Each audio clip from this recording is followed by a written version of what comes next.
Someone confirm in the chat, please, that we have no audio issues. We can kick this thing off. Whew. Whew, whew, whew. Someone in the chat. Krungs, my man. Krungs is my new audio technician. Thank you, sir. And how about those devils? How about those devils? How about those Devils? Welcome back, Devils fans. It is your host, Ace. Here I'm running with the Devils, where we are talking New Jersey Devils hockey all year long. Please hit that subscribe button. Smash the like. Share with a friend. Thank you very much.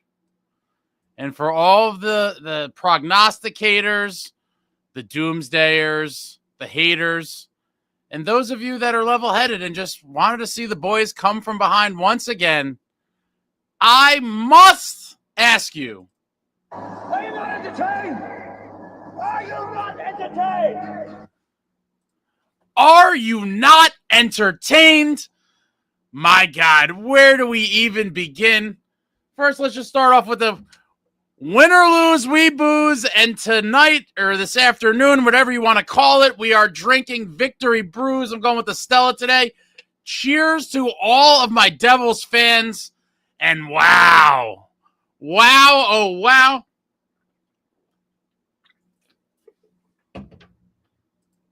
Your New Jersey Devils, the never say die New Jersey Devils, the cardiac kid New Jersey Devils, the heart attack inducing New Jersey Devils head into the third period down 1-0 and just absolutely explode at home, beating the Chicago Blackhawks by a score of 4-1.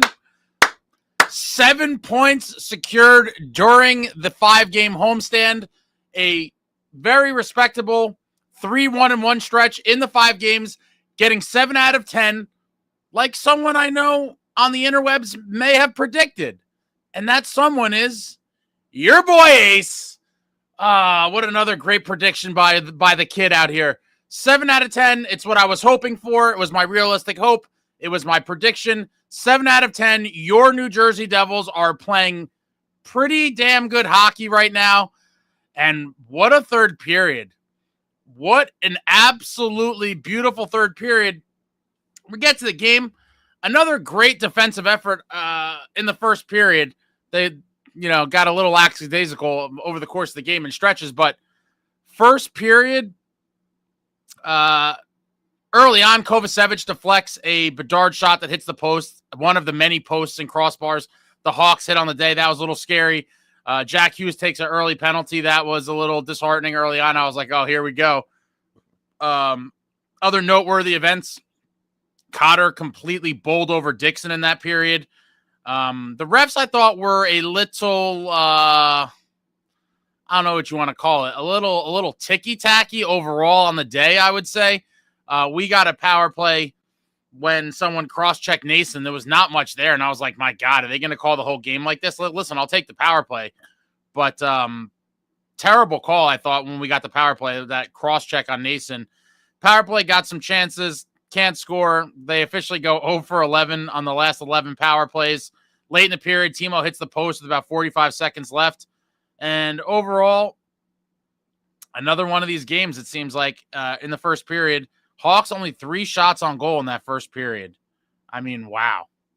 Wow. Second period starts. Devils get an early power play. Not much generated there. 1 shot, and now they are 0 for 12 on the last 12 power plays. A power play that was white hot for a stretch, going 7 of 11, which is 64% almost.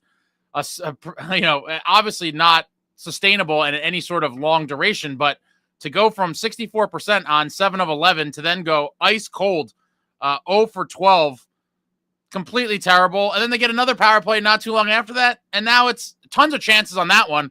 Lot of buzzing in the ozone there. 0 for 13. In the last 13 on the power play. Definitely a little disturbing. Definitely a trend you'd like to see change sooner than later. Again, being one of the best power plays in the league. And then just going completely nowhere to be found And of course, in true New Jersey Devils fashion, the first goal is surrendered, baby. The first goal is surrendered.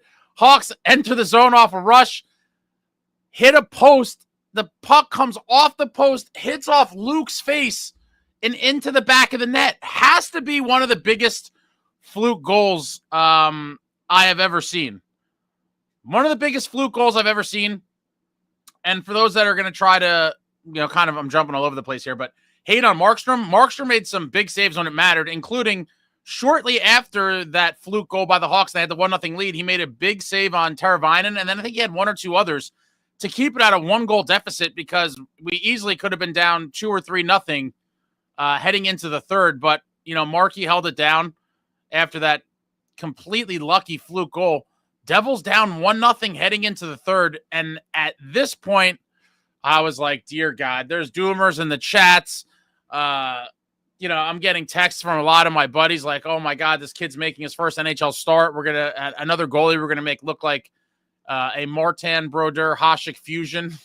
And, the Devils, you can never count this team out. With the offense they have, when they turn it up, it's a beautiful thing to see. But we head to the third period, and third period of the season. I mean, obviously, as we keep going further into the season, we're going to keep calling new games. This was the win of the season, obviously.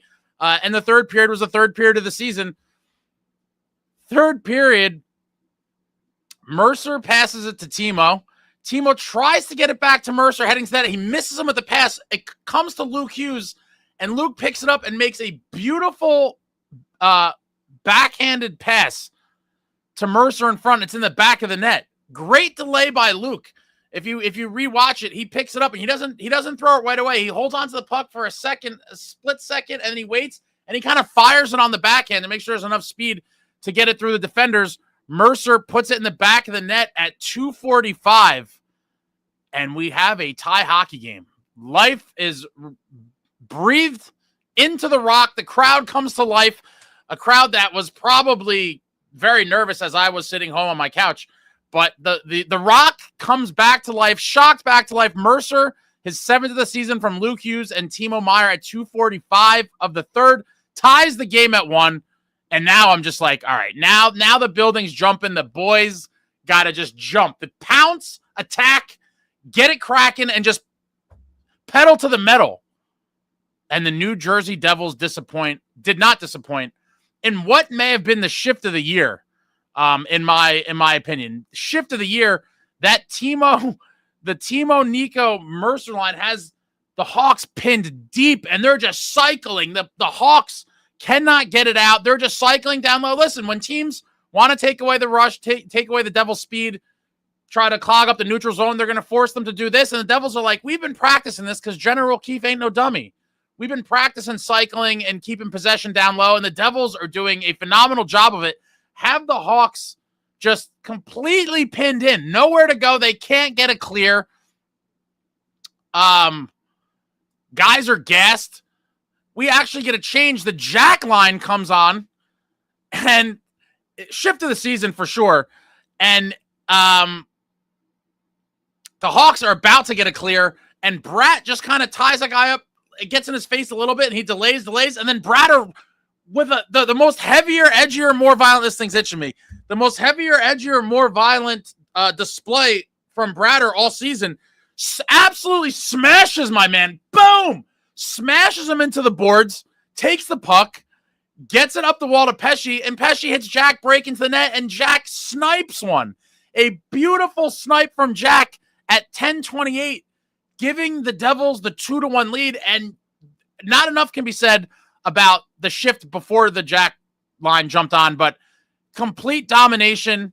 Hawks are pinned, helpless, nowhere to go. They're dying out there. The Jack line comes on, and Bratter with probably the greatest, or the best, I should say, single-handed effort of the season, just refuses to lose a battle, smashes the guy, gets the puck after smashing him, gets it to Pesce. Pesce hits Jack. Jack with an absolute snipe. What a beautiful finish by Jack. His 13th of the season from Pesce. Love to see Pesce get these assists here from Pesce and Bratt. gives the Devils the 2-1 lead at 10:28. And now I'm like, I want more. I want more. I am not satisfied. I want more. And not even 2 minutes later, El Capitan, the captain, Nico, intercepts a pass in the D zone. He starts going up ice. He passes it to Bratter in the neutral zone. I lost my spot over here. I'm trying to follow my... Bratt gets it back to him, and he has a defender draped on his back. Nico, using his body to shield the puck, brings it from his backhand to his forehand and gets off a quick shot right through the wickets, baby. 5-hole, beating Comesso. The captain is back after going quiet for a handful of games or so at 12-16. He's pretty, and he lives in Jersey City. Number 13, Nico Hischier. Nico Hischier giving the Devils the 3-1 lead at 12-16. His 16th from Jesper Bratt. And man, is Nico just... What a great player Nico Hischier is. I mean, a lot of people have been down on Nico for the lack of production as of late. Nico Hischier is a responsible two-way player, a 200-foot player. His assignments over the past week included Nathan McKinnon, one of the greatest players on the planet, Austin Matthews, another one of the greatest players on the planet, and a wily veteran who's still producing at over a point per game clip this year, Anze Kopitar, and he's shutting these guys down. Matthews only had the only point he had was the goal in overtime, which I believe Nico was not on the ice for. Nothing he could do there. But Nico, the Selke nominee, hopefully he continues to have a great season and, not only gets the nomination, wins the Selke, because this guy does it all. Great on faceoffs, great defensively, chips and offensively. He started the season on fire. He's obviously cooled off. But Nico is just a complete hockey player, shutting down 3 of the best players in the league over the past week, and gets back on the score sheet tonight, giving the Devils a 3-1 lead at 12-16. And the Devils weren't done. Only 18 seconds later, a mere 18 seconds later, Pesce enters the zone, jams on the brakes. He throws a little backhand pass to Mercer in the slot. He immediately rips one on net. The rebound comes right in front. Give me fuel, give me fire, give me that which I desire.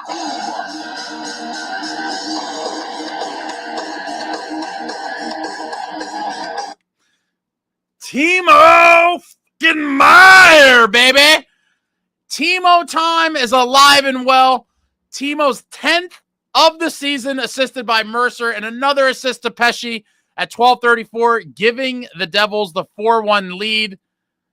That is how the game would end, and your New Jersey Devils with yet another signature win on the season, down 1-0 heading into the third, and what do? They just bear down, play their game, and just explode. Absolutely explode. This team, I love this team, guys. I've told you all season, I absolutely love this group. Yeah, are they perfect? No. No team in any sport is, but I love the way this roster is constructed. I love the guys we have, and especially with the offensive firepower, they're never out of the game. Even if we were down 2-0 going into the third, obviously you don't know if it would have played out the same, but 2-goal deficits going into the third period are, not insurmountable for this club, even when teams are trying to play tight. And they've shown now with that shift of the year, John Woodson is a complete moron. I'm just scanning the comments. I totally a Ranger fan. But what a game. What a game. Once again, overcoming adversity. Phenomenal. And I will oblige John Woodson, the resident idiot. The New Jersey Devils are now 10-3-1 with the toughest man in the National, Curtis McDermott, in the lineup. Coincidence? I think not. Okay. But, wow, guys. I mean, Bratter, once again, just coming up big. I mean, this team, I absolutely love this team. I love everything about it. I do believe they are going to be an absolute force. No one is going to want to play the New Jersey Devils in the playoffs. They are not going to be an easy out for anybody. But Timo with a goal and an assist on the evening. Let's see what else he did. Did he get anything else we want to talk about here for Timo? And a hit for Timo. Nate Bastian. Let me just talk about Nate Bastian for a minute. I mean, listen, I've been down on him as well, especially after Lomberg rearranged his face. But Bastian is heavier, edgier, more violent. Nate Dogg is getting it done. He had a whale of a game here. 1 block and 5 hits for Nate Bastian. You'd love to see it. The toughest man in the National, Curtis McDermott, didn't see the ice too much. In a tight game, you're going to see his minutes really, really, kind of tightened up on by the General Keefe there. But Paul Cotter, 3 shots and 4 hits. Eric Hall, 5 shots, a block, and 3 hits. Come on down, Eric Hall, you scrappy man, you. What else we got? What did the D do? Brendan Dillon, 3 blocks and a hit. Kovacevich with a block and a hit. Pesce with 2 blocks, as usual. Brett Pesce just eating pucks on the regular. Jonas Siegenthaler, 3 blocks and 2 hits. And Markey saving 16 of 17 shots against your New Jersey Devils. They got it done, guys. They got it done. Heavier, edgier, more violent. You love to see it. We get to the game stats here. Another game, the Devils hold the opposition under 20 shots. This is, what is that? That smells like Dynasty Devils stuff, right? Yep, that smells like Dynasty Devils type stuff right there. Holding opponents to under 20 shots regularly. Blackhawks, 17 shots on net. Your New Jersey Devils, 24 shots. Devils just completely owning them in the faceoff circle. 34% for the Blackhawks to the 66% for the Devils. 19 hits for the Blackhawks, 25 hits for the Devils. Blackhawks, 20 block shots. Devils with 15 block shots. Giveaway city for everybody here. Blackhawks, 23 giveaways. Devils with 22 giveaways. Obviously, you'd like to reduce that by a wide margin. Blackhawks, 5 takeaways, and the Devils with 6 takeaways. A game in which many were, etching the tombstone of the New Jersey Devils early on. It did have shades of some of these sad outings we've seen where they got shut out. If they had gotten shut out tonight, I would have, because it's an afternoon game. I don't know what it feels different. So usually in the afternoon, I like to do beers most of the time, but I'm a hard liquor guy most of the time. If they got shut out, I think I would have consumed a copious amount of hard liquor between the final buzzer of the game and coming on for the stream, and I would have been probably pretty sloppy. But never say die, baby. Your New Jersey Devils dig deep, explode in the third. What more can I say, guys? I love this team. They're going to get better with time. And one other note before I start diving in the comments here. One other thing I will say that I am firmly now. I've already talked about this a little bit, but I want to talk about it a little bit more. I was leaning towards, with everything given, all the things taken into consideration. I was like, we probably should try to sign Johnny Kovacevich when he becomes an unrestricted free agent or beforehand, whatever, but we should re-sign him. Now I am in the mindset of we must, absolutely must. Jonathan Kovacevich, heavier, edgier, more violent. He needs to be on this team for as long as possible with this core. With all due respect to the prospects and the kids waiting in the wings, Johnny Kovacevich, his age is perfect. The way he plays, his age fits in with the nucleus, with Brader and Nico and Timo and Jack. And he needs to be here for as long as possible during that core. I am sorry. I'm so sorry to say not all of these young, bright, shining new toys, these prospects we have, are going to make it as a full-time Devil. Jonathan Kovacevich must be re-signed. I will not accept. He has to be re-signed. It's not even a question at this point. Heavier, edgier, more violent, an animal along the boards, blocking shots, smashing guys, getting in the corners, penalty kill monster. No one we have is replacing what he does, and I don't care to even see an attempt of it. Jonathan Kovacevich, my man, must be re-signed. Now I'm gonna out. It's to the point now where I will be outraged if he's not re-signed. It will be an outrage to me if he's not re-signed. He is an absolute warrior, and these are the types of guys you need on the blue line for deep playoff runs. Absolutely necessity. It's not a luxury. It's a necessity. We stole this guy this past summer in a trade, and now we must lock him up. I don't know. I forget the official rule when you could try to sign your own pending unrestricted free agents. I don't want this guy to get to July 1. Fitz must lock it up. Lock him up, Fitz, because this guy was exactly what we needed. And I love Brendan Dillon too. But with the age factor, this could be a beautiful piece on the blue line that is here with this core while the window's wide open now, guys. For everyone that's like, oh, it's not our time.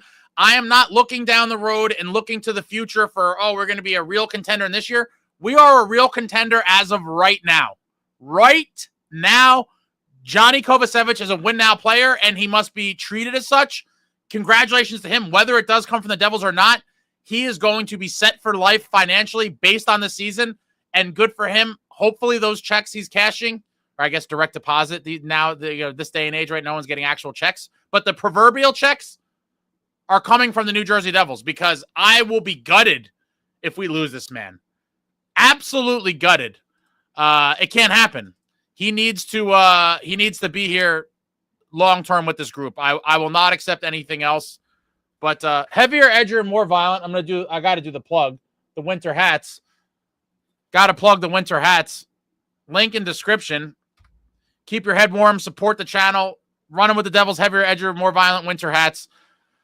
All right, Kovacevich ran over, but man, I love the guy. He's one of the guys that I've, I would say he's one of the guys I've probably fallen in love with the quickest. It's happened with other players in the past, but the rate at which I fell head over heels in love with Johnny Kovacevich is it's almost unprecedented, because he's just been an absolute horse for your New Jersey Devils, and he needs to be here. Let's see. We're going to get on some comments here.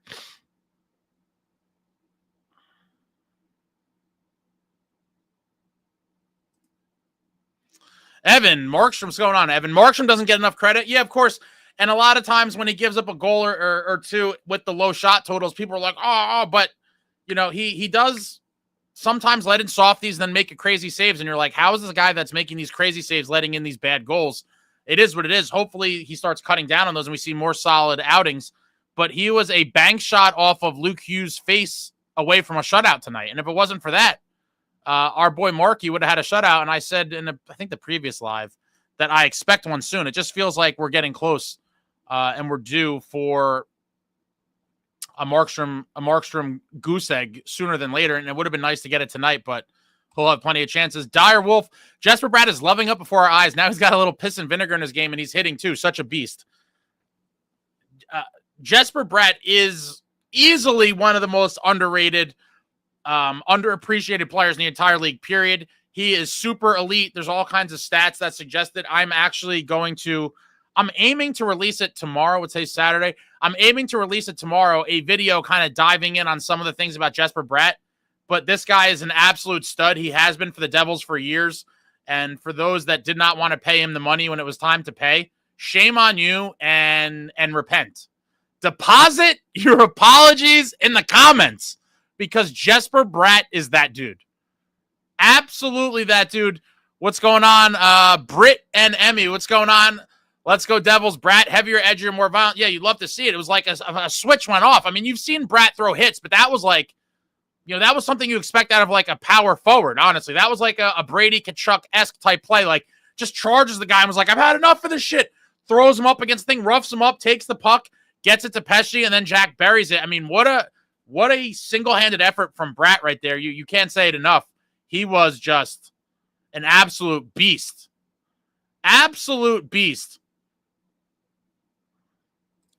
Joe Mama, props to Bratter for that clutch takeaway. Yeah, I mean, it was more than a takeaway. It was violent in nature. And no one loves plays like that more than I. And when it's a guy like Bratter doing it, like, that's the type of play I would expect from a guy like Cotter, or a Nason or a Timo. But when you see one of the skill finesse guys, one of the most, highly skilled players in the league, to go out there and rough a dude up like that, strip him, and then make the play happen after a dominant shift. That shift was beautiful. I can't wait to go back and watch that later.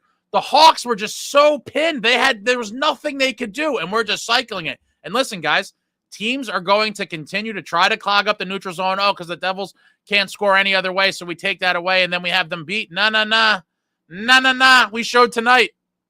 You want to make us work it down low? We'll work it down low, baby. We'll keep you in there for 2 minutes. And your defensemen will be bent over puking on themselves. We'll keep you pinned in there real nice. We'll keep you so pinned that we'll change forwards. I mean, wow. What an absolute... Oh, here we go. We got to get to a little negativity. John Woodson, winning a cycle versus an AHL Blackhawk team is way different than doing it against playoff teams.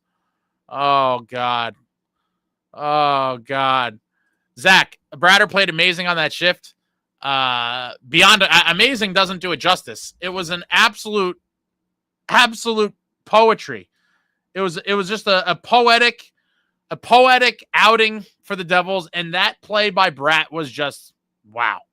I went ballistic. I actually went ballistic when even before the goal. I was going nuts. I actually was super fired up, like getting crazy on the shift. And then when he smashed the guy, I was like, oh my God, this is awesome. And then right away, Pesci throws it across, and I see it on Jack. I'm like, oh, Jack, please. Please don't miss the net. Please don't shoot please don't shoot it wide. Don't let someone come sliding at you. Don't do anything crazy. Just rip that shit. And rip it, he did. And what a shot. Jerome, ace is lit. No, I'm really not. I would tell you if I was. I'm not. Bratt was amazing this game. Dyer Wolf first in the national, baby. Let's go. I don't know about all that, but maybe by the time the season ends. John Woodson, team was severely outplayed 5-on-5 for 40 minutes. I think that's a little bit of an exaggeration. A little bit. What's going on? Resting Guitar Face. I love that. That's a great name. When they scored the fourth, I got greedy. I wanted 6. I wanted an absolute scoring avalanche. I want our scoring back. If we could get scoring back with the way we've been playing, unstoppable. Yeah, absolutely. But it is nice to know that in these tight checking games, in games where teams aren't giving us much, in a game where we're trailing heading into the third, that they have another gear, that they can dig deep and they can find ways to win. And the goal explosion was nothing short of miraculous. Absolutely beautiful stuff. And these are the types of games you're going to have to be able to win in the playoffs. You're not always going to be able to play with the lead. I do wish that this New Jersey Devils team was able to play with the lead more often than we have been. I don't know the exact number, but it's probably something like, maybe 9 or 10 of the last 12 or 13 games we've given up the first goal. One of the trends that's kind of lingering like a dark cloud over this team from last year. Obviously last year, I forget what it was, but it was in the 50s that we surrendered the first goal. And this year it's happening again. I do think when we're able to play with the lead, a lot of things could be different. And I also think, especially when teams are trying to employ that clog up the neutral zone and don't give them too many rushes, if we could get leads on teams early, they're going to have to deviate from that to try to play catch up. And that's when we could pounce on them and really put them deep in the dirt. Traveling Devil, what's going on? Devils already beat the Cup champs and runners up this year. Numbnuts. Don't use facts, Traveling Devil. Facts don't matter. Gentlemen, the way the puck hit Luke off the post end looked like when a beetle dive bombs you in the summer. Jay Snow, Nico should win a Selke, shutting down Toronto, LA, and top guys from Colorado. I mean, yeah, he's going to have to do it for the rest of the season. But, that's what Selke trophy winners do and Selke trophy nominees. Going head-to-head against the best players on the other team and shutting their asses down.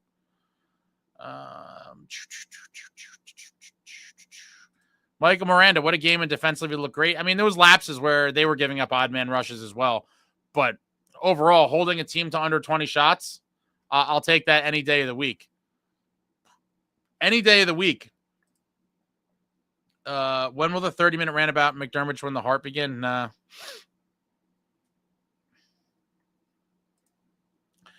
John Woodson, you are a moron. Offensive firepower, 8 goals in 4 games. Again, what are you talking about? You want to just talk about the... I'm going to come back to. My man Aaron with the super chat. Thank you, sir. The only thing that would have made this game even better is if after the Devils went up 3-1, if Big Mac went out there and fought Pat Maroon, would have been epic. I'm not going to lie. After we lost Maroon, I always kind of wanted him back. Definitely a heavier, edgier, more violent gentleman. I don't know that it would make maybe not as much sense now, but damn, what year did he leave here? It's already been a while. Always liked him, but yeah, I would have loved to see a McDermott Maroon fight. Would have been the icing on the cake after this amazing afternoon of New Jersey Devils comeback victory hockey. But thank you very much, Aaron. I appreciate it. Hopefully we see a Big Mac scrap soon. Obviously, you guys know I love the fisticuffs, and it feels like an eternity ago since we've last seen Big Mac swing those big sledgehammers, and hopefully we get to see it sometime soon. All right, so let me see oh yeah, Woodson. Back to Woodson's nonsense. Yeah, so you're talking about in the last 4 games? Okay, let's just see. Because we want to talk about the such recent such recent history.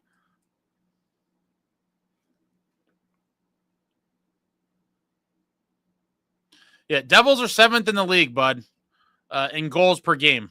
3.31. 1, 2, 3. Capitals are 1, Lightning 2, Jets 3, Canes 4, Panthers 5, Golden Knights 6, Devils 7. Devils are 7th in the league with 3.31 goals per game, and that's probably not updated, so it'll probably go up a little hair after the 4 goals today. But 7th in the league, Woodson. Sit down. I don't care. Oh, what do you get after each game? You're like, oh, offensive firepower. They got shut out tonight.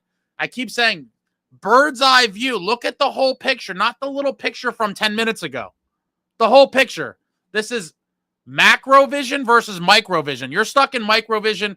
Keep being negative. The team is 7th in the league in goals for at 3.31 per game. So sit your ass down, Woodson, and zip it because we're tired of hearing from you. Traveling Devil, Nate needs to leave the fishbowl on for the rest of the season. Maybe there's something to it. Maybe there is. and maybe Mercer has to leave it on too. He scored that goal tonight. Maybe there's something to it. I don't know. The guys probably hate wearing them.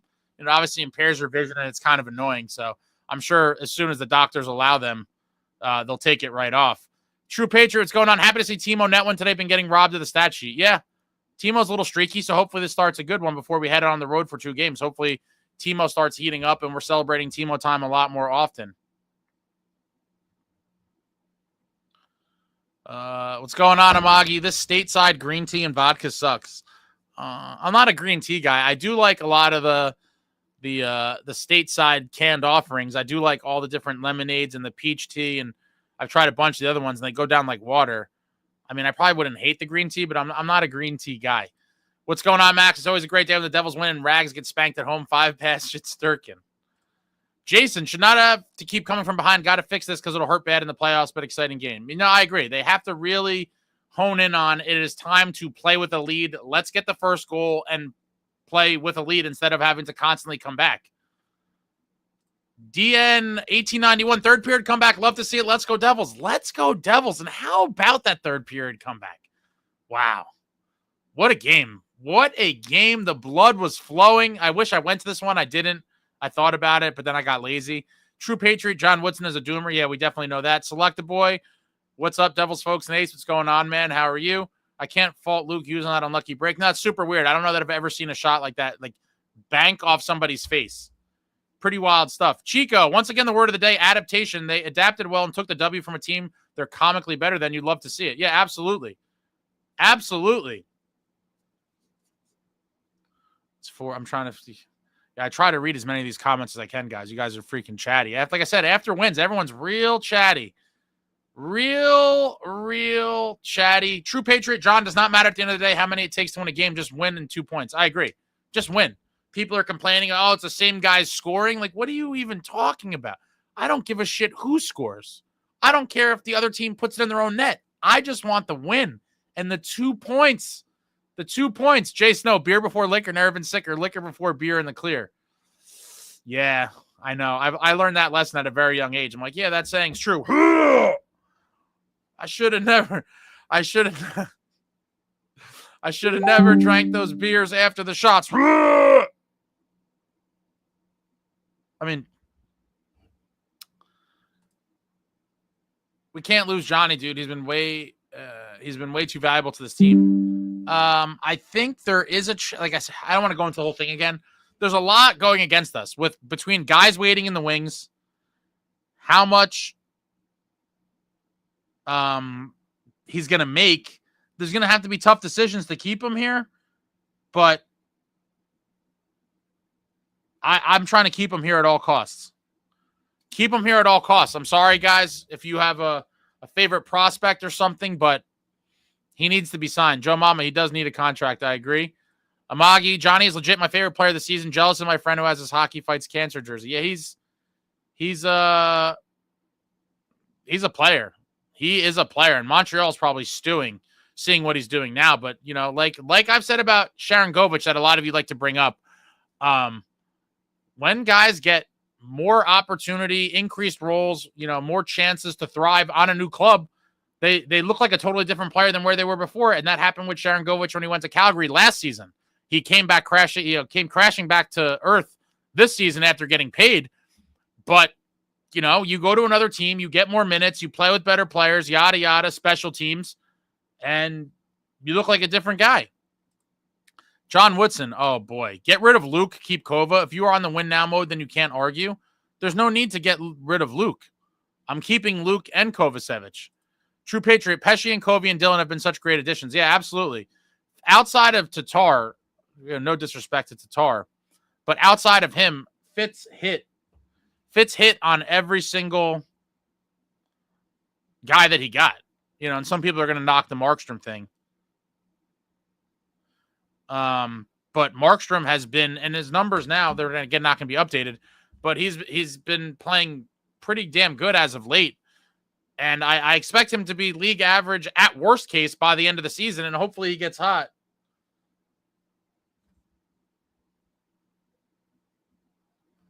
Hold on, no one would believe me if I told you what I'm dealing with on my phone right now. But yeah, I just don't.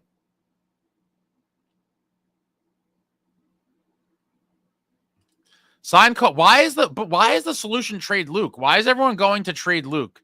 I don't understand why Luke is the guy that you're going to get rid of. And again, I can't waste my time talking about nonsense stuff, because you know for many reasons that Luke is not going to be traded. So to even entertain the notion is kind of silly, and just there's no point. That's not going to happen.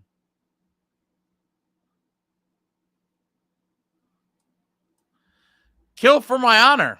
It's an interesting name there. Kill for my honor. I'm on my way home now. Great vibes and still charged up from that Brat hit. Really was the play of the game for sure. Absolutely. Brat just snapped. He was like, I'm done with this shit. Give me the puck. Took it. Got it up to Pesci. Bang. Jackie boy. Ball game. The game-winning goal. What a beautiful sequence. I am going to definitely watch that again, probably 4 times later. Select the boy. I agree. Kovacevich needs a contract.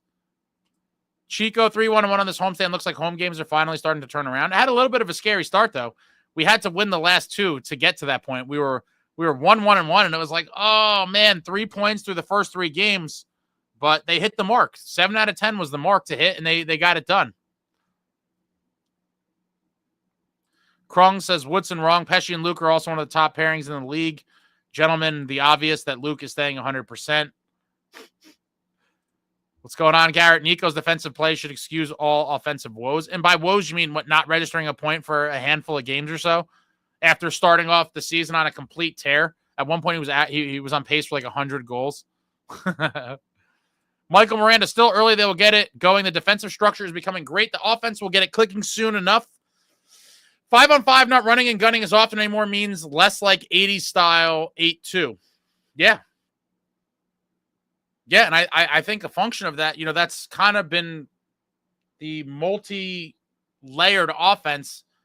They're having to go to those plan B and C because the teams are clogging up the neutral zone. They're like, we're tired of watching the Devils get all these rush goals, so they try to make us go up, you know, produce offense another way. And the Devils showed they could do it tonight. I mean, that shift leading up to the Brat play, leading up to the Jack goal is all you need to see.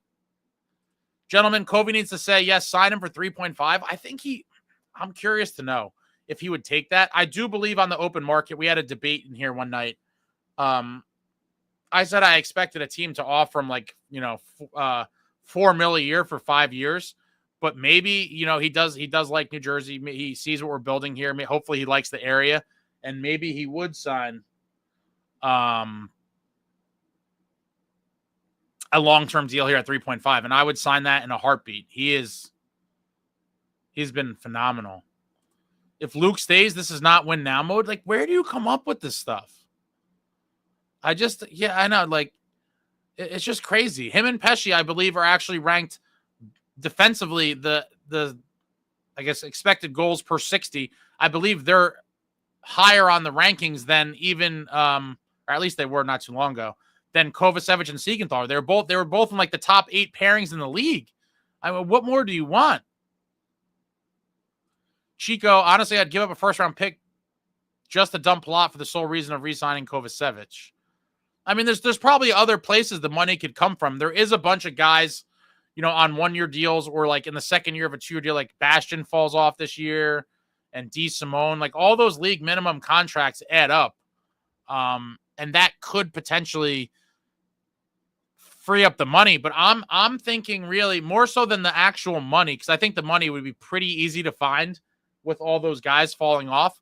I think it's more so of the team and the math department and the analytics crowd wrapping their head around the fact of giving a spot to Kovacevich over a Casey or a Nemitz. Because without trading somebody, and at this point, I would want this whole decor back next year. I mean, who are you kicking out for Casey or Nemitz? It's a really, again, it's a great problem to have. But at some point I look at it and I'm like, I'm not changing anything on this defense. And we're just finding our stride now. I mean, we're 33 games, I believe, into the season. Well, come playoff time, this machine is going to be running. It's going to be running real nice.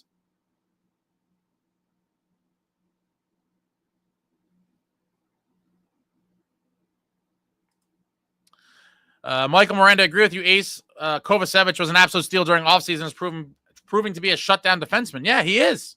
And now we must find a way to keep him. I was leaning towards keeping him, but I'm like, oh, we have the kids, and then I was thinking about it today, and it was like a routine play. I think it was maybe on the penalty kill, but I was like, Kovacevich, I don't know. It was like a moment of clarity where I'm like, no, I don't think we need to keep Kovacevich. I know we need to keep Kovacevich. This guy, heavier, edgier, more violent, fits in, like I said, age-wise with the core, and you don't replace a guy like him that easily. We stole him in trade, and he must be here long-term.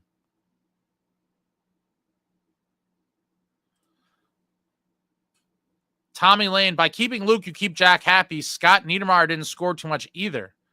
I'm a little lost on that one. Niedermayer had a decent amount of points for a defenseman.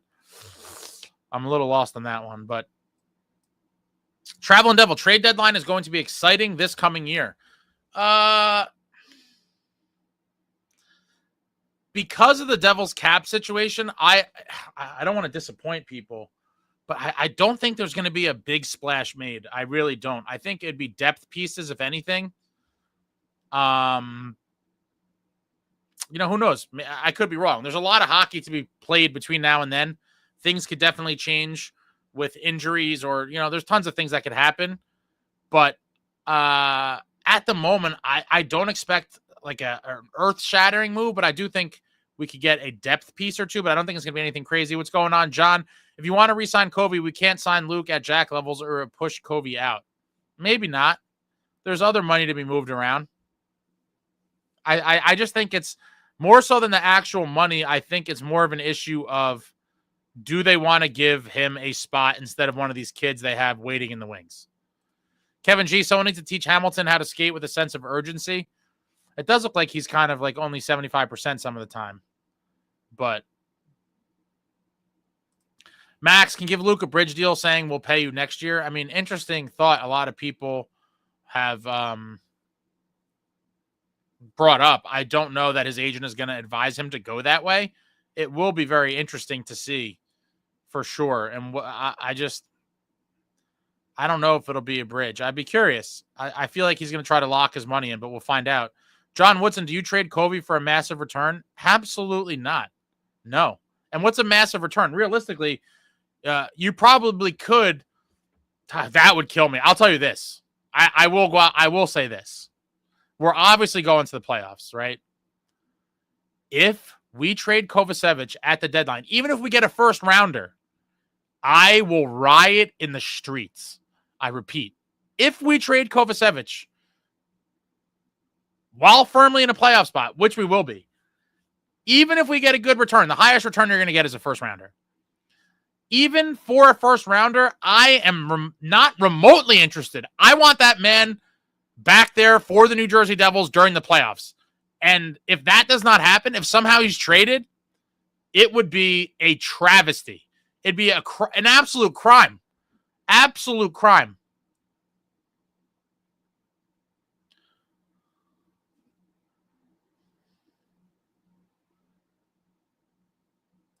John Woodson, Luke does not deserve $7 million, nor can the team afford to have all that money tied up on defense. He's going to get paid around that. I fully expect that. He's getting paid around that money.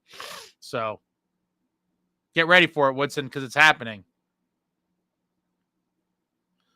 Best part of the game was Eric on NHL Network. I watched on MSG, the local broadcast. Michael Miranda, Bratter is becoming one of the best two-way players. In an interview, he said he has watched Nico and Marchand penalty kill, and I believe that's what he's modeled himself after defensively now, even 5-on-5. And it's funny, when they asked Jack after last game about the penalty kill, he said two of the guys that he thinks that he likes to watch, that he thinks are really good at it, are Mitch Marner of the Maple Leafs and his line mate, Jesper Bratt. The Insane Pollock. Ace, my theory was that after the second, General Keefe played footage in the locker room of the Hawks blowing third period leads and ended with the Hawks' current record. Could be.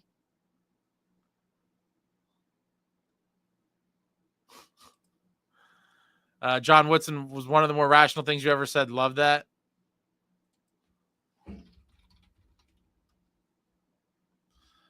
Hold on, I got to play Stat Boy. It'd be sweet one day if I had like a producer or somebody I could be like, could you pull that up? But for right now, it's just me.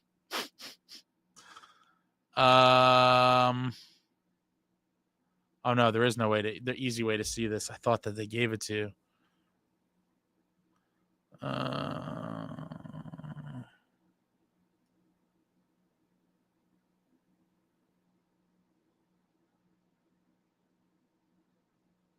Okay, so someone in the chat, let me just double check my 44, 46. 46 points. So JP 9975. Anyone have the data on Devils regular season record now versus 22-23?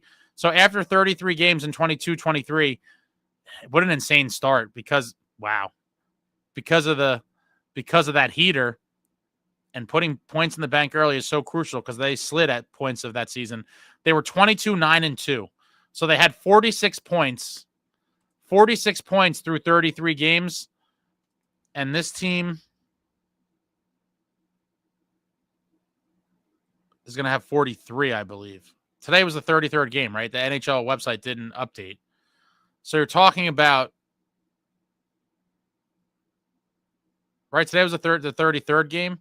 Yeah, you're talking about only 3 points behind the franchise record-setting team.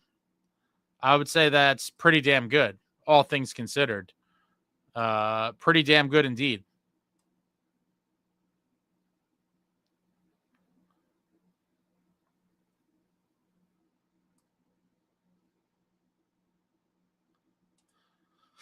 John Woodson saying this after a 4 win just proves you're not a Devils fan. I'd be curious. I don't know. I guess it's possible he is a Devils fan, just the most negative variety. Even Ace isn't high on Luke, which he said repeatedly here. I've said I thought he was a bit overrated coming off of last season, just because people get excited with the highlight reel goals and his offensive ability has never been a question. To me, it was always about the defense. Now this year, he's obviously working on his defensive game much better. He's working on it much more, rather, and focusing on that versus trying to freewheel in the offensive zone every time he's out there and score goals. Cutting down on the turnovers, not getting caught pinching and going in so deep. He's obviously paired with Brett Pesce, a very responsible D partner. That's always going to help him as well, just like Kovacevich has made Siegenthaler look like a brand new player.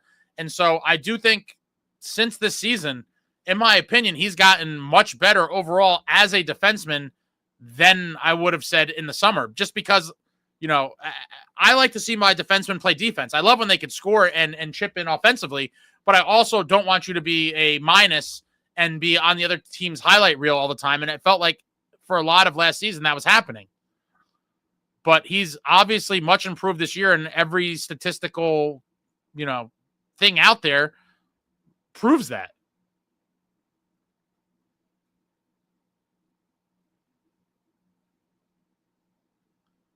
Jerome's team is so much fun to watch. Most of the time, it wasn't so much fun during the first 40 minutes, but it was a lot more fun in that third period. The instant Pollock, Max, fair enough rationale. But I'll take things you say. I'll take things you say. Don't say after a comeback win like this for 400. All right, I'm getting way behind here.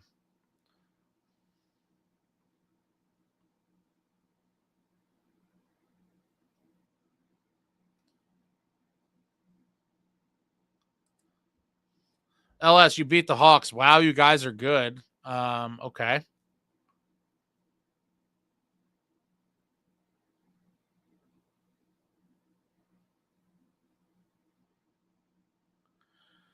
LS, are you a bitter Rangers fan or Hawks fan? Oh, boy. Hawks will win another cup before the Devils? You are smoking crack. Crack or PCP?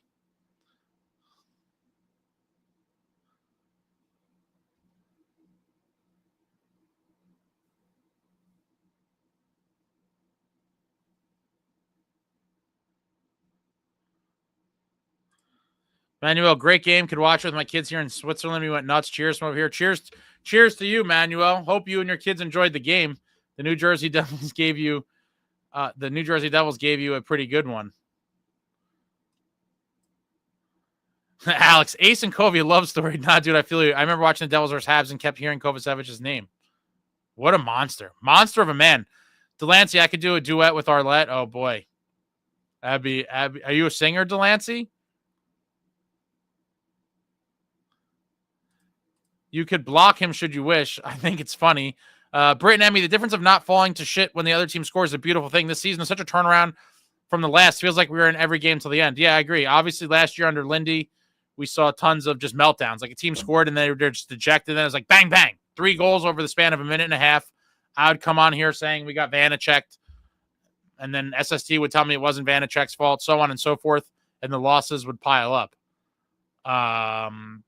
Way different. The somewhat controlled responses to allowing goals, not allowing teams to just pile it on us after we give one up. It's a whole new world for this team.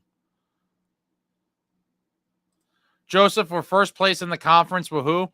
Again, when I always tell everybody, when you're looking at the standings, don't look at the points because of this crazy year with the schedule and the global series. We've played 3 or 4 more games than most teams. So look at the points percentage.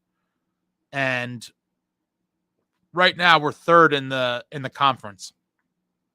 Again, this isn't updated. I don't believe. So we're going to be third in the conference, just behind the Maple Leafs and a good chunk back from the Capitals because they've just been an outstanding hockey team this year somehow. JP, Lazar coming back will be huge for the forecheck dump and chase, and Cotter should benefit. I agree with that as well. Lazar seems to be a spark for the team.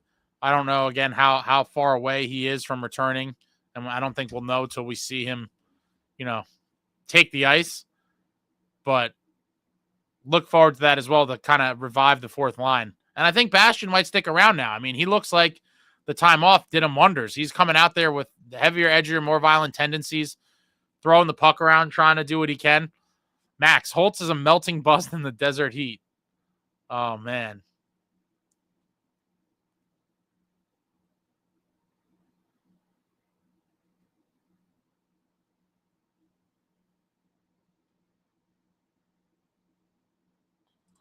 Luke's going to win Norris's. I believe that's plural. Y'all are insane and retarded if you want him moved. Only the crazy people want to trade Luke. It's pretty crazy.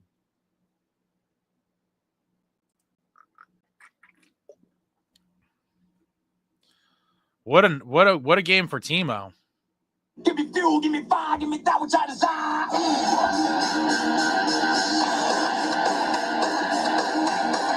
Timo Meier. What an absolute bull up front for your New Jersey Devils. Selected boy, someone has to be on drugs to think of trading Luke Hughes, especially when Luke is playing better than he was last year. Couldn't agree more. And it's just because of the tie with his brother and everything, it's just, why waste your breath or keystrokes talking about this? You know it's not going to happen. There's zero chance of it happening. I can't talk about it. Kovacevich name is so mispronounced it's unreal. I've heard a bunch of different ways. SST and John Woodson would have traded Scott Niedermayer in 1994. Jason, no, Ace, let's put Timo back on PP1. It gives us more of that one-timer threat. I think I'm not against it. I'm definitely not against it. I agree that his blast, and he also could dig down low too. I would give him some chances on power play 1, and I do think, depending on the game and how it's going and how lines are looking, that I might not always throw the, power play 1 out there first. Like, I might switch it up and you're like, all right, let's give Timo a shot this time. I wouldn't always be so regimented with the power play units, but I definitely think Timo and the team could definitely benefit from him playing more on the power play because he can just blast one-timers, as you mentioned, from the circle. He can get down low. He could crash in the corners and get the puck. So I do like him. Nason was doing great as the team's offense kind of went cold for the past week or so overall. Nason's has as well. And with the power play now being 0 for the last 13, I think it would be fair to say maybe we should, switch it up a little bit just to see what we could do.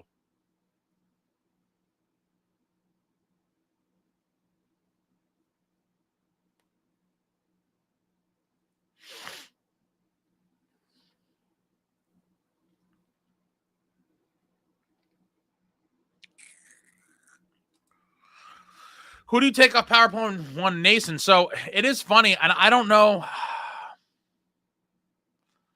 I think I would like to see a power play unit as a test made up of Jack, Bratter,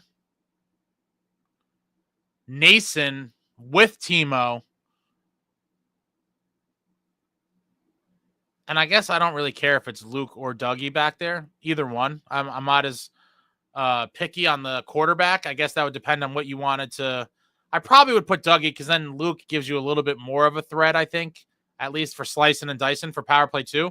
But I think, yeah, a power play unit and then figure out who to put with Nico for 2. I do think Jack and Brat with Nason and Timo could be interesting. And you leave Nason down front and let kind of Timo roam and set up in the circle and see if we could get something done. Timo would be net front. Ryder. Brad is in another universe. Dude's the best player on the ice and most consistent, and that's brutal to say because of how many other talented players we have. Yeah, Brad has been Mr. Consistency for quite some time. Nearly a point per game player in the past few seasons. Actually, that was something I wanted to look up. Does he have a chance to crawl back? I think he's pretty far back, but let me see.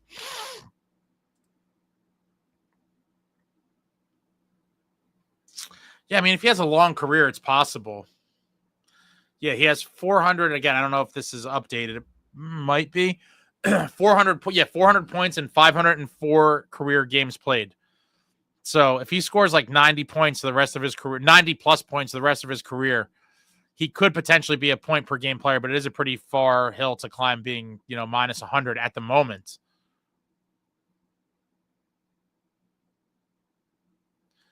If Brad continues this physical play in the playoffs, he's the best forward on the team. It's hard. I mean, yeah, everyone's using different metrics for that. If you're looking at best overall, I still might say it's Nico, but Brad's definitely in the conversation. Jay Ritchie, Luke is 20 years old. He's going to be a pig in a few years. I don't know why everyone is saying trade him. He's actually 21 now. But I don't think everyone's saying trade him. Just a few disgruntled people. Robert, the Chicago netminder reminded me of a young Corey Schneider when he came up with Vancouver. Based Longshoreman just got home from that win with my boy. Woo time. Booze, let's go Devils. What's up, Based Longshoreman? Hope you and your son had a good time. The New Jersey Devils treated you to an absolutely beautiful victory on the Prudential Center ice this afternoon. What's going on, Pete? Yo, Woodson, hope you cashed out that Chicago money line before the third. So for those of you that aren't degenerate gamblers, your boy was a degenerate gambler. I retired. I mostly retired from gambling before it even became legal, believe it or not. But what Pete here is referring to is Chicago ML is money line. Money line being the bet if you just want a team to win. So he's inferring that John Woodson bet on the Blackhawks to win because he is very negative. And now with the internet and all these different sports books and in-game betting, you can cash your bet out after periods or in football at halftime or whatever. And so Pete is joking that because Woodson is negative, he bet on Chicago and he could have taken his money.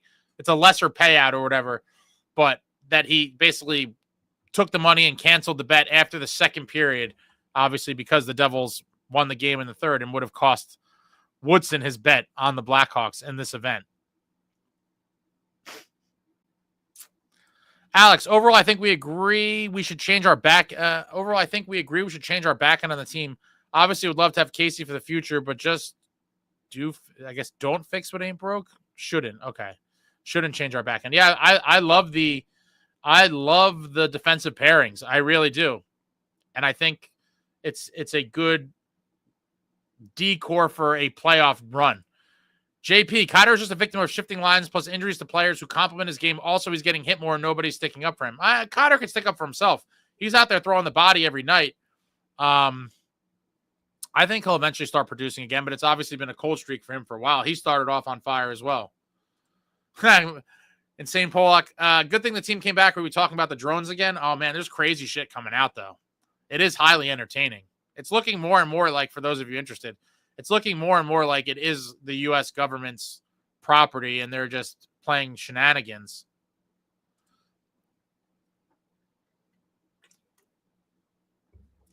Devils aren't winning the cup with Dougie and Plott's contract on the books, and they have to find a goalie elsewhere since we don't develop goalies. Fully disagree. Fully disagree. This team, as if they did nothing else, would I say they're a cup favorite? No, but is it impossible for them to win the cup? No. This team could win a cup. You put yourself in a better position by making some tweaks. But I firmly disagree with this sentiment. Cape Dweller, on assignment in North Jersey today, and even I hit the like. Come on, people. Thank you. Someone got to remind me. Hit the thumbs up. Takes 0.4 seconds of your life. Thank you. Please, smash the like. Smash the like. Yeah, Woodson, he was talking about that you bet on Chicago, not on the Devils.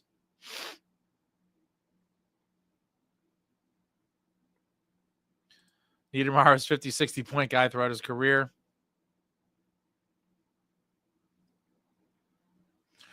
Ryan, my man Ace deserves a like, so please smash the like and hit that subscribe button. Thank you very much. Appreciate you, Ryan. Maybe one of the I might agree with Woodson. Maybe 1 out of every 10 things he writes makes some sort of sense. Devils aren't doing anything at the trade deadline minus a fourth liner. Too many contracts with no move clause, no cap space. This is one I maybe you said, I don't even know. I have no concept of time here. But a while back here, maybe 20 minutes ago, I said I don't expect the team, not to break anyone's hearts, but I don't expect any sort of, dramatic, flashy trades at the deadline. And I do think a depth piece would be, what you see. I don't think you're going to see anything that's going to get people super excited per se. Matthew Skelfo, trade Luke don't make sense. Yep, we know. It's just you can't fix stupid, as my grandma used to say. Traveling Devil, I say it's going to be exciting because it's going to be trades to shore up the push for the cup. When I say exciting, I mean a big name where people are like, yeah, like I'll be excited for a good depth player that I think could help us on a cup run. But by and large, fourth liners getting traded at the deadline don't make for the sexiest headlines or, overall fan excitement. Go Boro. Kovacevich is a keeper. I'd be so sad if we don't at least get him bridged. I'll tell you this. Get that out of your head. Kovacevich is not signing a bridge deal. He is an unrestricted free agent, and he's never made more than league minimum. This is going to be the payday of his life, and he is leaving nothing to chance. Bridge, absolutely nothing. He is getting the full bag, baby. The full bag this summer, hopefully from the Devils, but if not, someone else will give it to him. And I'm expecting $4 million-ish per year times 5 or maybe even 6 years. Teams are going to be lining up for that right-handed defenseman stud. Alex, if we were heavier or edgier, you would hit the like button. LJ, because the Devils aren't getting a big splash trade, a Hall or Palms makes most sense for max value. Everyone keeps talking about these same two guys. I am firmly out on Taylor Hall. I have no interest. And Palmieri, I would accept, but I feel like we could do better. It wouldn't fully excite me. I mean, if it was cheap, I wouldn't be mad. But you're going to have to do some things to make that work, too, because Palmieri makes a decent amount of money. And furthermore, Uncle Lou is not trying to send anybody to the Devils to help them win a cup. And so for that reason, I think the Palmieri trade is not very, very likely. And Hall, that's another one where there's just a lot of history there. He's definitely on the decline. His best years are far behind him, and so that wouldn't really do it for me either. This is every time we got to talk about this. Who do we trade for Brady? Will Nemitz, Mercer, and a draft pick get it done? Hypothetically, I would think that's a good start. You might have to throw in maybe another pick or prospect, but I think that is the framework of a realistic deal. But that's also not going to make it work cap-wise. And so for that reason, a lot of things would have to happen. I just can't see it. I would love to.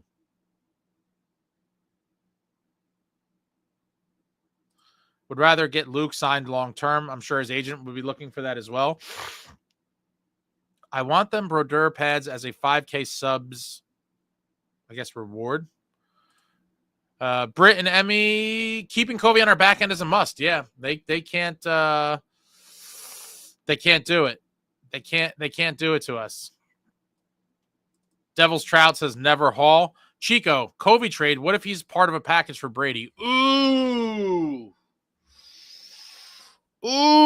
man. I would have to see all the other details.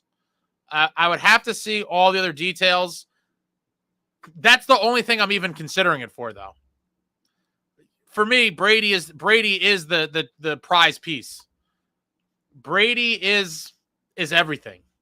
That's, you're at the prom and you're trying to bring home the prom queen.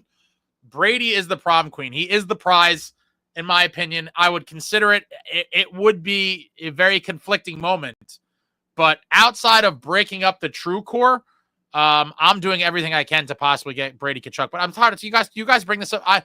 I'm over this now. I thought our best chance was last summer when we had the number 10 overall. That was to me the ideal time to get it done with that 10th pick as a prominent piece in the package.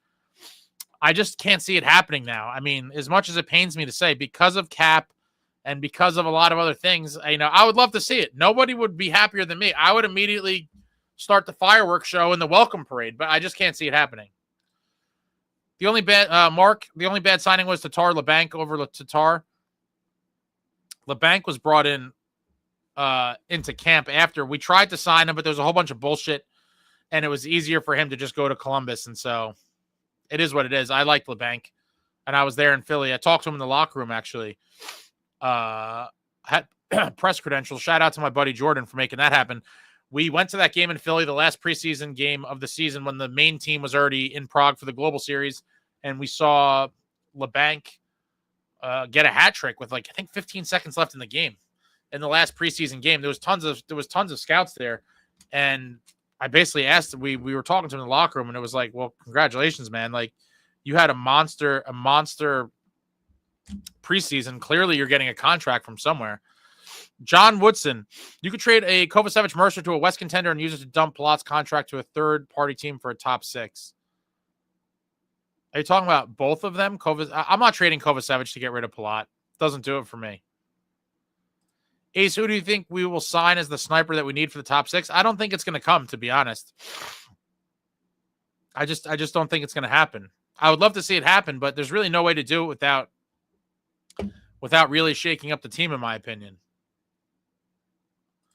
NJ Swan Fox need to re-sign Kovacevich 3 or 4 years at $3.5 million a year may get it done. I would love to sign that deal. Would love to sign that deal. Long-term contracts are too big of a gamble. You have no flexibility if it doesn't work out. Love Timo, but Zetterlund has produced the same amount of points for a fraction of the cost. Well, as you may or may not know, John Woodson, there's more than just points.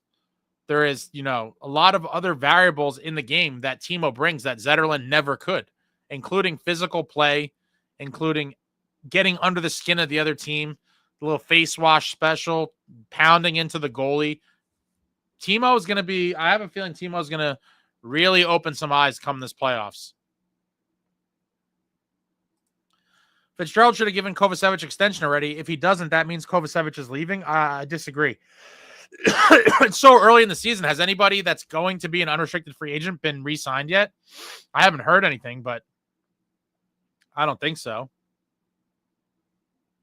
Luke Perry, some Devils fans are very negative. That would be putting it mildly. True Patriot, does Woodson even like hockey? Devils Trout. Luke is going to be a beast. Watch. I mean, it's already happening.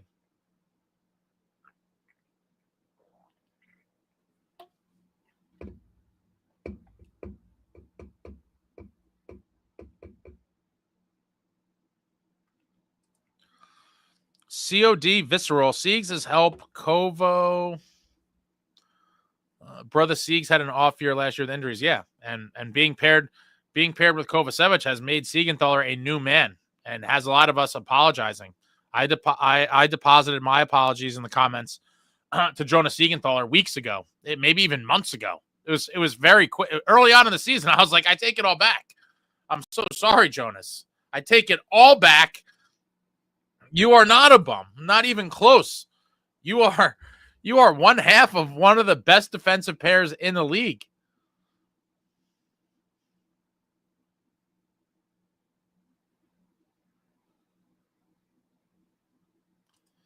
Jack should learn from Brader on strength training. Interesting point. It does seem like Brader is a good amount stronger than Jack. Lower body, probably everything really. And I do think if you put them both on a leg press machine, I think Brader would embarrass him by a good amount. I don't know why I think that, but I do. I think it wouldn't even be close.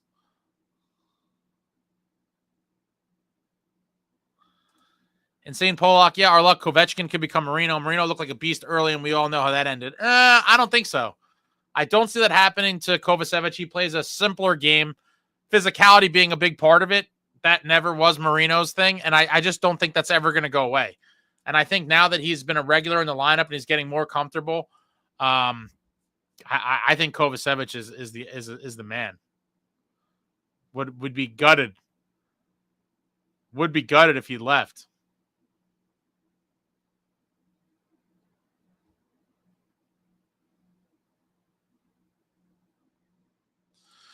Woodson, with Kovacevich gone next year, who does Siegs play with? Recipe for disaster. It'd most likely be a kid.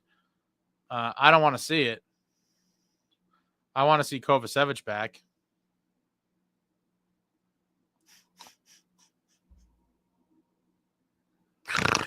Luke and Jack need 10 years of cheeseburgers to develop a playoff body.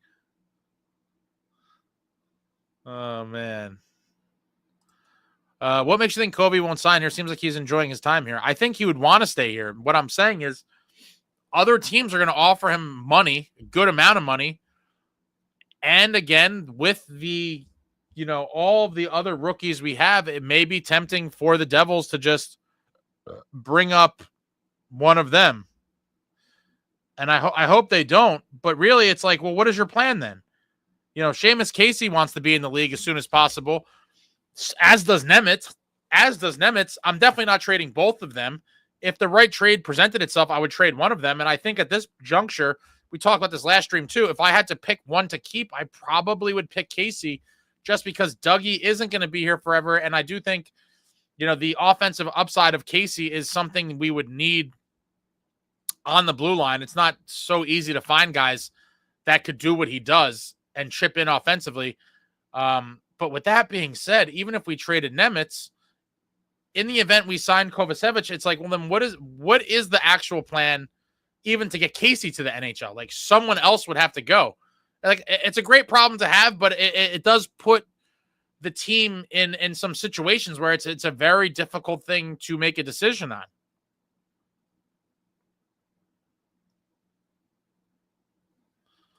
The slander against Luke is outright goofy.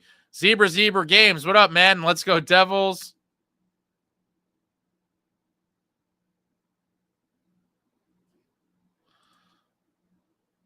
Jerome, when I heard the Blackhawks goalie was his NHL debut, I was certain the Devils were getting goalied again.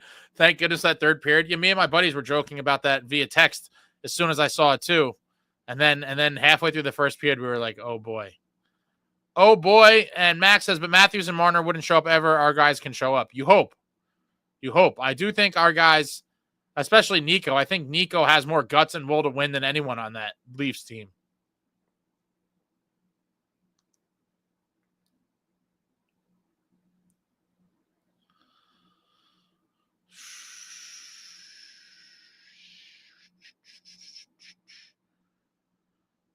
I'm skimming here. Anthony Garcia, just watch the Rags highlights. They don't hit and block shots, no heart. Hits plus block shots, baby. Hits plus block shots. Those are stats that show you are dedicated for the win. And Devils with 25 hits, 15 block shots. They hit my 40 number, and it's another dub. Another W off of the 40 combined. What was the let me see here. Let me look at some of the out-of-town scoreboards. Ooh, Oilers up 4-0 on the Knights.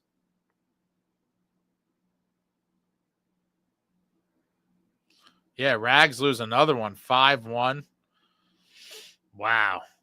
It is going to be interesting to see what happens over there. I mean, they're basically falling apart. I mean, last week, it would be crazy to me if somehow the Rangers didn't make the playoffs. I mean, Rags are checked out. Yeah, I just...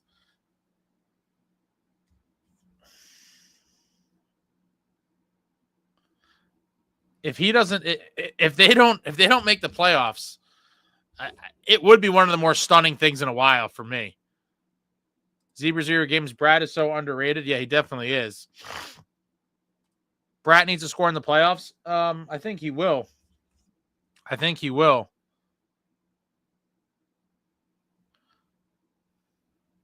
think this playoff is going to be a breakout for a lot of guys.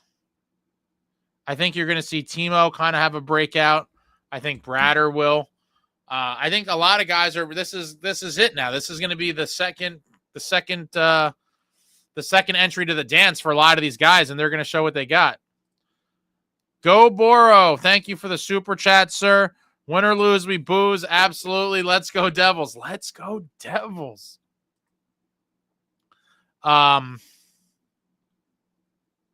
It's going to be time to shine for a lot of these guys. Second time in the dance as a group, or the core anyway.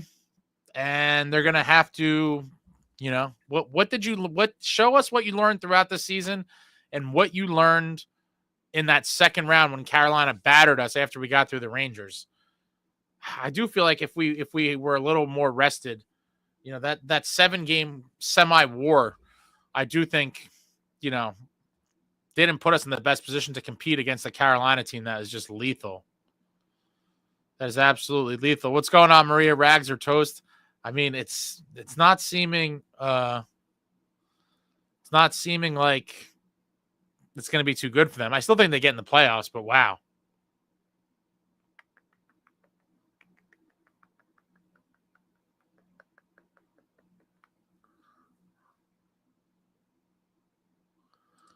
I just want Devils to win 4 in a row before I die. They will at some point. They'll get 4 in a row. But listen, if they went 3-1 every 4 games, sign me up for that. Any day. Sign me up for that any day.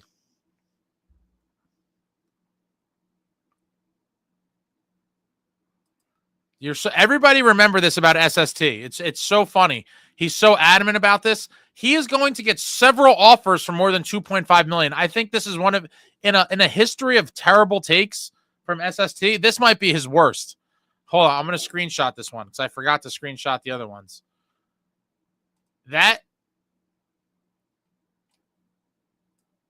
This is one of his worst takes. That no one's going to pay Kovacevich more than 2.5. Several teams will offer more than that. It's hilarious to me. Kovacevich is playing like a top-line shutdown D-man, though. Oh, don't talk sense to him, Woodson. John M. Kobe doesn't score and doesn't have enough history to warrant 4x5 in free agency. Situation where we value him more than NHL observers. I disagree, John. I disagree. The tape's going to be out there. They're going to be stroking it to the deep analytics, and these math nerds are going to be like, you must get this guy. And there's going to be, 8 to 10 GMs trying to bring in a rough and rugged right-handed shot with beautiful, beautiful stats and analytics to match from the math team. He's going to get the blessing from the eye test. He's going to get the blessing from the math department, and teams are going to be chucking money down, man. Some team will overpay Kovacevich because they are desperate for a shutdown D-man. We won't be able to keep him unless we move Siegs or Dougie. Pete, if Fitz lets the Rangers get Brady, that'd be some bullshit. Man, if he goes to the Rangers, I'd be pretty gutted. I'm not gonna lie. Not gonna lie. LeBang, 2 goals in 24 games this season. Let's relax. It's a very fair point. I hate Dougie's defensive game, but he's the only offensive capable D-man on the team. And that's why I tell people when people are so quick to get rid of Dougie, he is on the ice for a massive percentage of the Devils' goals. Aside from the points he generates, he's out there. There's just something about him, even when he's not registering a point, he is a huge part of the offense. And don't forget, people have short memories. Look at how the team performed when he went down last year. It was not pretty. It was not pretty whatsoever.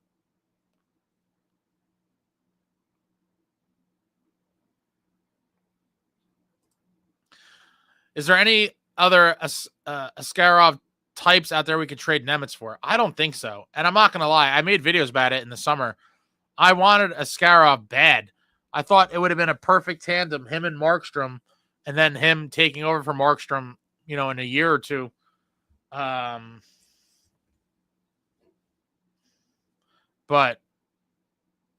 it wasn't in the cards. And I really wanted him after when his agent went to the media about kind of wanting out there. I was like, oh, he's definitely getting traded now. But he seems like a little bit of a head case. When you do that kind of calculated move and go to the media, like I think one of his things was like he wanted to be in the NHL this season. And because Fitz, for whatever reason, which I disagreed with at the time and still do, even though he's played well this season, I don't know why he, put Jake Allen in the backup spot, like stamped him in there from last year. But that would have put Askarov in Utica. And he was being whiny about playing in the AHL. And so they, I guess they didn't want to be bothered. But with that being said, this Yegorov kid could be for real. Goalie in our system. And I'm not giving up on Nico Dawes or Poulter yet.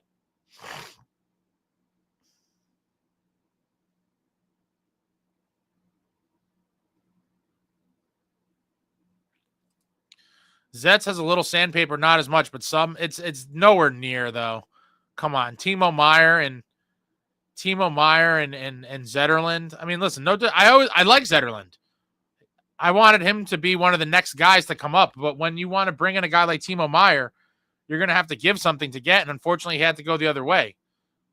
But he's not the complete truck that Timo is. But I like Zetterland.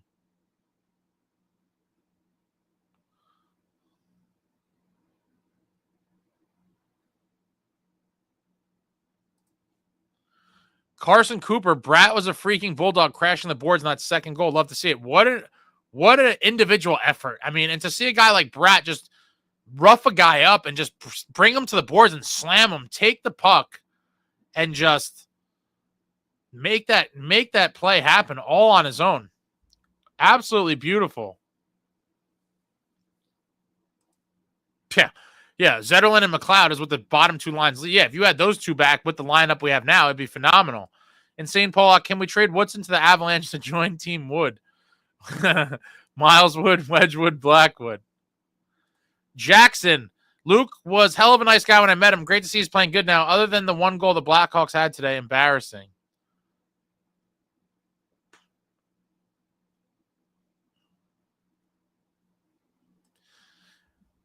SST, if you compare Jack now and 5 years ago, he looks like a giant. Yeah, he was very, very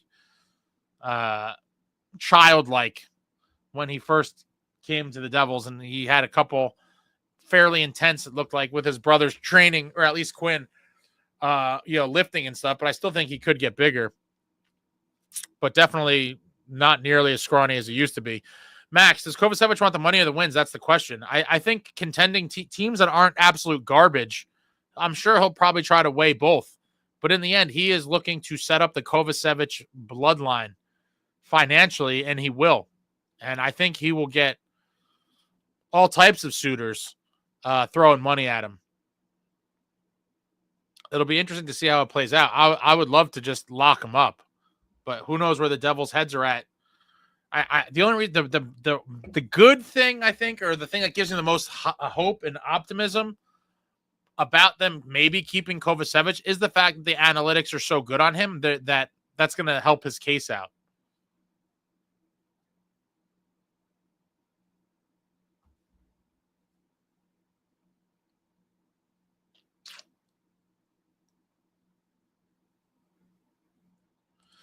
Jeff, Salayev, Nemitz, Casey will not be shocked if at least two, or will not be shocked if at least one, if not two, will be moved and win now moves over the next 2 years. I think that's a given. And I'm here for it. I hope we keep Casey. I would like to see Salayev more as well. But if the right deal is there, I'm not, again, in a win now move, and I think this team has to maneuver. Fitz is going to have to make some difficult decisions in a true, win now kind of move or moves. It's clear that, the blue line is crowded. One of those guys are going to have to be moved. I think a lot of teams will key in on Casey. I would think Fitzgerald would try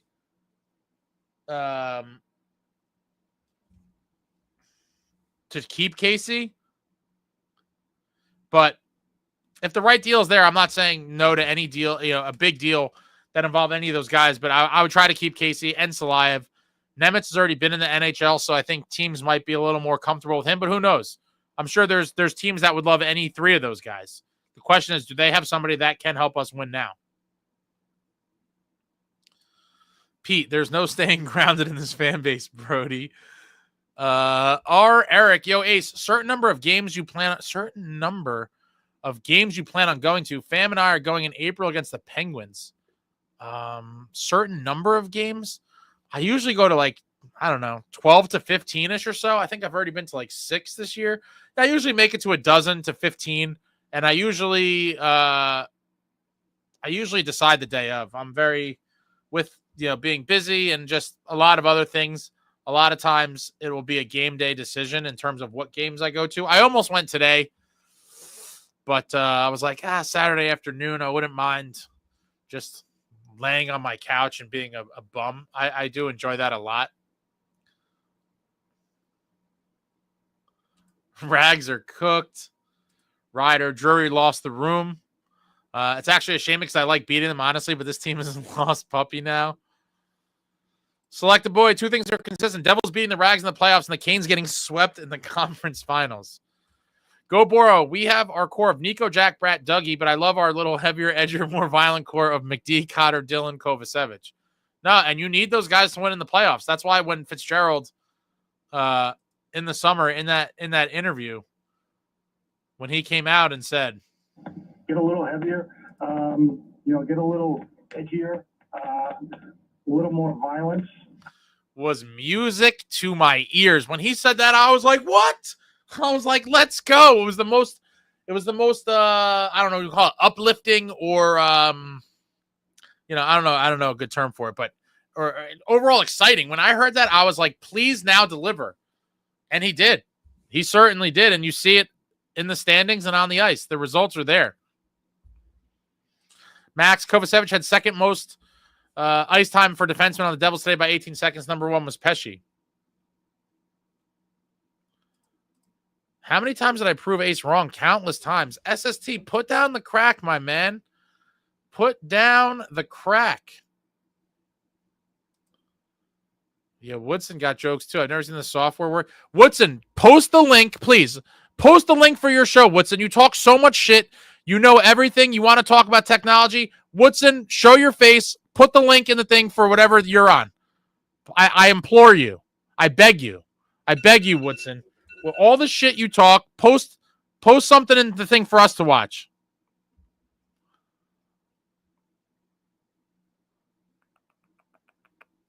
What's the next game I'm attending? I'm not sure.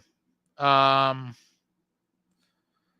sure. I usually don't go too long in between games. I went to the first two games of this homestand.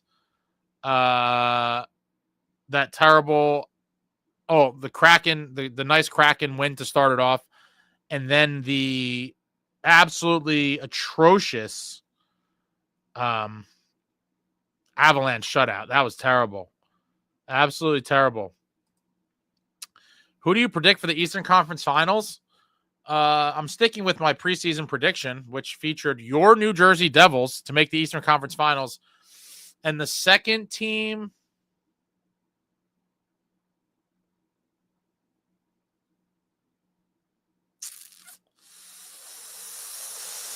I would lean towards Panthers, but I wouldn't be shocked if it was Canes. I think one of the two. I'm going to go Devils, Panthers. Yep, Devils, Panthers. I think so. Could be. Pete, Devs had a chance to go all in on Saros last year, and this core would have had their goalie for 6+ years. Now what we have now is a B-, or I think it's a B- stop gap tandem and hope one of the young guys works out. I do believe that Trotz was asking for a crazy, and Fitzgerald even said it, that people were trying to club him over the head for goalies. Like, would you have wanted to give up a ton of assets for Saros? I wouldn't have. I wanted Saros, but he made it, Fitzy made it seem like the deals on the table, or the deals that he was looking for, that Trotz was looking for, were just completely astronomical and not worth it. I wouldn't have wanted to be robbed for Saros. And who even knows if Trotz really would have traded Saros? Maybe his play was, to get someone to give him a nice return for Askarov over, the whole time. Maybe that was his real play.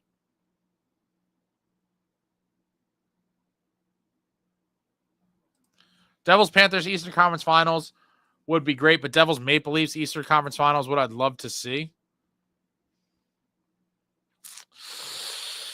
I just feel like if that happened, if the Devils lost to the Leafs, that would sting.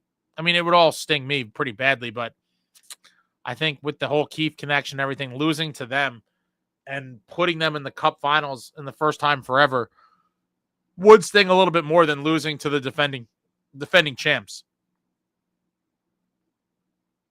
And selfishly, I would like to go to a conference finals road game, and it would be much although you could drive. Yeah, Maple Leafs Eastern Conference Finals tickets would be a fortune, whereas the Panthers would not be.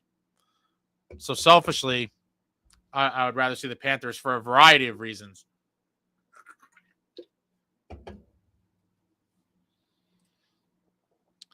Pro Bowl forever. Alex Russo, I would say Devils Capitals Eastern Conference Final, but my gut tells me that the Caps will not get past the second round. For some reason, I don't think they are either. I don't know why. I mean, and it's crazy to doubt them because they're the best team in the league right now, I think, points percentage-wise. There's just something, I don't know. I don't know what it is. I just would believe in the Panthers more so than them because they're battle-tested and they've won. And they went to the finals the year before they won. Zebra games. Devils versus McDreisaitl, final calling it now. That could be interesting. Devils Oilers would be a very entertaining Cup final, obviously. Go Boros says Devils Stars 2000 rematch. That would also be highly entertaining.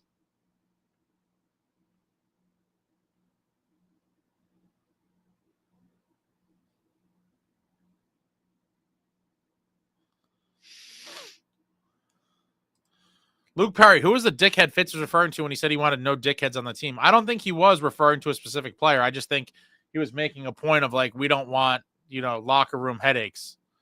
As far as I know. But I would be curious if someone had a theory. Max, if the Devils win the Cup this year, Devils Jeopardy, quotable quotes for 500. What did GM Tom Fitzgerald want to get? All three of these terms describe the game's physical nature.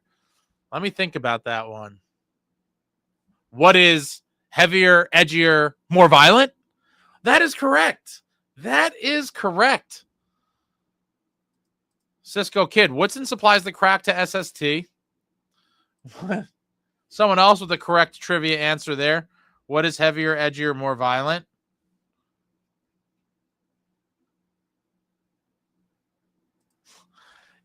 Waiting for Ace to drop a diss track on the Doomers. Got the mic and 90s rap look right now. Oh, man. I let the Doomers doom, man. I'm not, that's what they're going to do. Pro Bowl forever. 2000 Cup final rematch is unlikely since DeBoer is their head coach. You can't take any. I mean, listen, Pete DeBoer has been, he's widely respected around the league. A lot of other coaches, refer to him as one of the best coaches in the game, and his record speaks for itself. He hasn't been able to get to the top of the mountain, but damn, he's been in deep playoff runs for everywhere he's went. I mean, San Jose, Vegas, Dallas. I mean, this guy, I wonder how many playoff rounds. I can't pull it up right now. That's too much of a pull right now, but I'd imagine he's won since he's left the Devils, he's had to win at least 10 playoff rounds minimum. Go Boro. My dream Stanley Cup final, Devils vs. Flames. Insanely unlikely, but not impossible. Wait, Go Boro, you live out there, right? I think you live out there. And I'd be rooting for that too. I should start a channel. I'll give the guy a like for a flawless post-game live. What does that even mean? Woodson, you're a clown. No one would watch your show because you suck.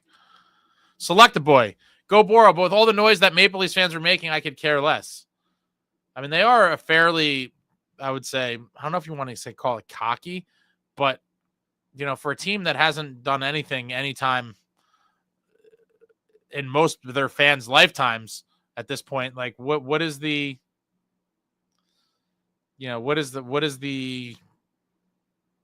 method to their madness? I don't know. I mean, listen, they've had great players, but they haven't done anything in the playoffs. So, maybe this year they get further than they have. Jeff, they wanted Mercer for Saros plus a first and a blue chipper. Yeah, so if you're talking about that Trotz was like, give me Mercer, a first and Nemitz for Saros, I wouldn't have done that either. I think that's crazy. Devils Flyers Eastern Conference Finals. I can't see it. I just can't see it. I mean, let's see.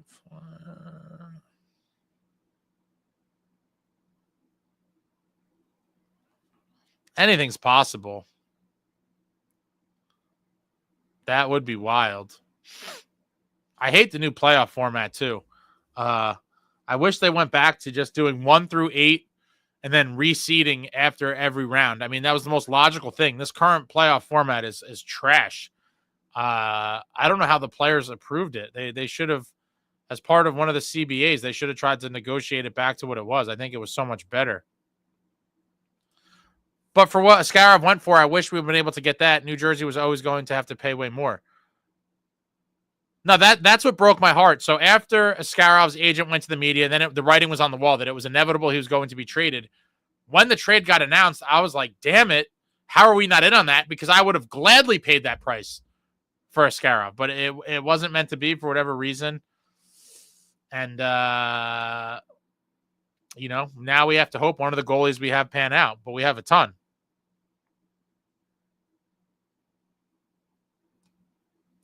Trotz has been a disaster as a GM. Even Fitzgerald cannot beat him here. Devils Sabres Eastern Conference Final. In order for 2 Metro teams to be a conference final, it would mean a wild card team would have to get past 2 Atlanta. Yeah, this is what I hate with the brackets, and it's like I don't even know what the original. I feel like it was done to, I guess they trying to increase rivalries. Like, we've seen Toronto, Boston like 5 million times. I hate the format. Yeah, I can't even. That's why I have to like sit down and like chart it out, like to make real predictions. Because like sometimes to make 2 teams play in the conference final, it would take a bunch of crazy shit to happen before that. I really wish I just went back to 1 through 8 and and did the reseeding after every round. Highest remaining plays lowest. It made the most sense. It wasn't broke. I don't know why they needed to fix it. Swamp Fox. Sens would likely want Nemitz and Casey or Salive in the package for Brady. I mean, I easily give them any one of those guys plus. I don't know if I do 2. But if it came down to it, I probably would. Again, assuming that the cap, you somehow fixed it with other ways. But because of the cap situation, I don't think it's realistic. Marshall, Trotz probably wanted the moon and the sun. But Askarov obviously was on the table, and the Sharks got him for nothing. We basically paid the same to Montreal for Allen. What?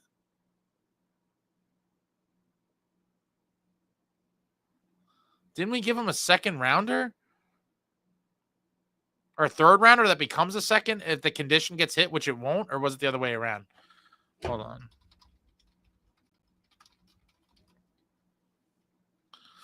It was a conditional third-round pick.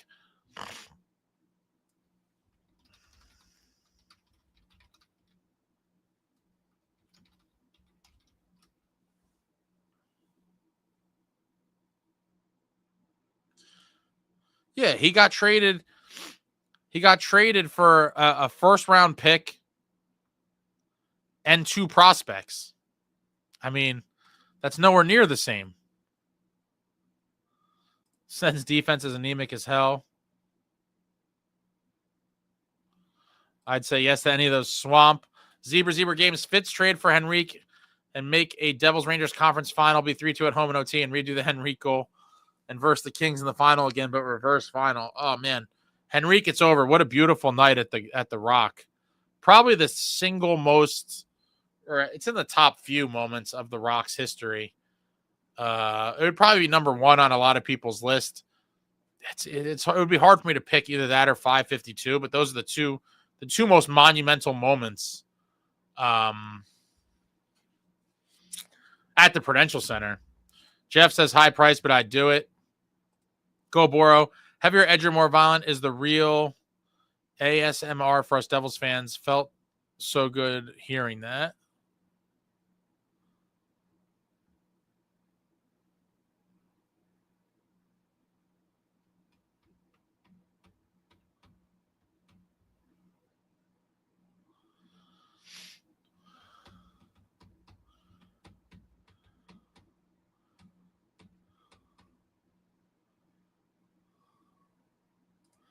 DeBoer has 17 playoff round victories.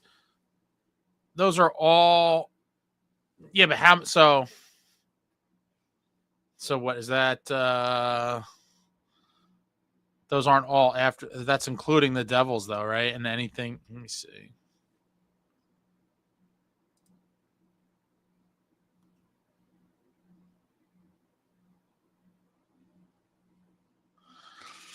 So I guess the answer would be 14 then, because he never made it to the playoffs until he was with the Devils, and they won 3 rounds. So then, yeah, my guess was pretty close. So he had 14 playoff round wins after the Devils. My God, that's a lot of playoff hockey. Jason, Jack could easily gain 15 pounds in one offseason. It's probably not as easy as you think. I would love to see that. I don't know. How likely that is to happen. He's probably already gained 15 pounds since he first came in the league. How do SST and Woodson take so much abuse? Because they both talk smack. I mean, you get what you know.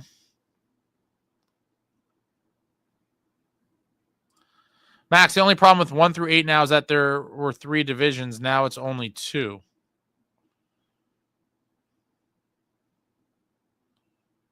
Yeah, but so what? You could figure something out. You could do I guess the top you could do the top 3 from each and then seed them 1 through 6. And then like do the wild cards would be 7 and 8.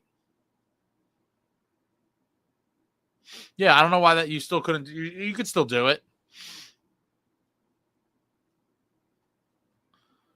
Yeah, they could figure it out for sure. Jeff, division rivals round 1 and 2 is done for corporate dollars. Ace. They wanted advertising for their ads. A lot of eyeballs early on. I thought the current format would ensure that. It's so dumb. It's just like put it back to what it was. I honestly hate it. Insane Pollock, that was before Askarov made a statement about not playing enough. Askarov forced Trott's hand. Yeah. I would have loved to pay the price that the Sharks did. Woodson, we may win 1 round, maybe 2, depending on who we draw, but the Eastern Conference Final will be a bloodbath. Zebra Games. Am I the only person that thinks Brad is underrated? No, I think everyone agrees that Brad is criminally underrated around the league and is an absolute stud. An absolute stud for the Devils. Goes under the radar. And tons of fans of other teams, unless you regularly watch stuff, you wouldn't know how good he really is. And we, as Devils fans that get to see him on a nightly basis, we know how good he is. But it's interesting. It's interesting to see how long he remains underrated.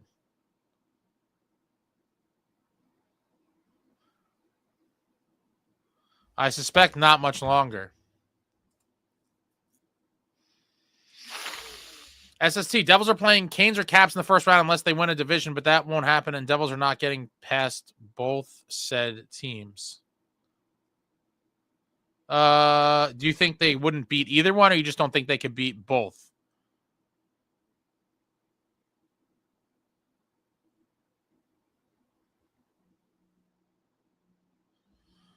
Do you think they could beat one of them? Insane Pollock, no Zebra. Bratt should have never been available in the 6th round that year. Total steal. 100%. 100%. Has to be one of the best in terms of draft position Devils late round finds of all time. For sure.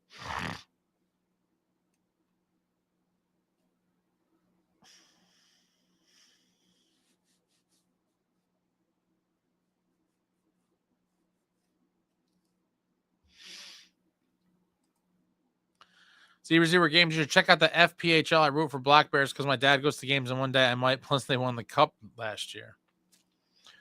That's the federal, right? The Fed. Max, Ace, I would have top 1 of each division is 1, 2, 3. Yeah, the division winners, even in the old format, that's what they did. Is the highest 1, 2, and 3 is the highest next record, and everything else up for grabs according to points. Yeah, I'm fine with that too. Just there's a bunch of different things you could do.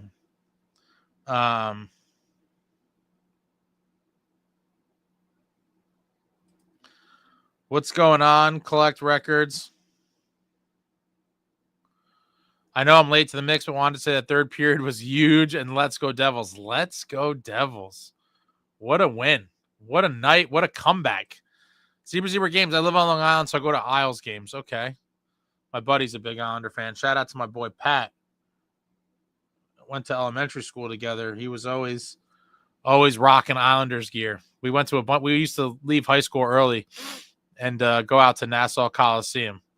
It was pretty funny. We would just leave school. We're like, we're leaving. We're out. Collect records. Thank you, sir. Thank you very much. Let's go Devils. Let's go Devils. What a third period. What a ridiculous third period. Wow. One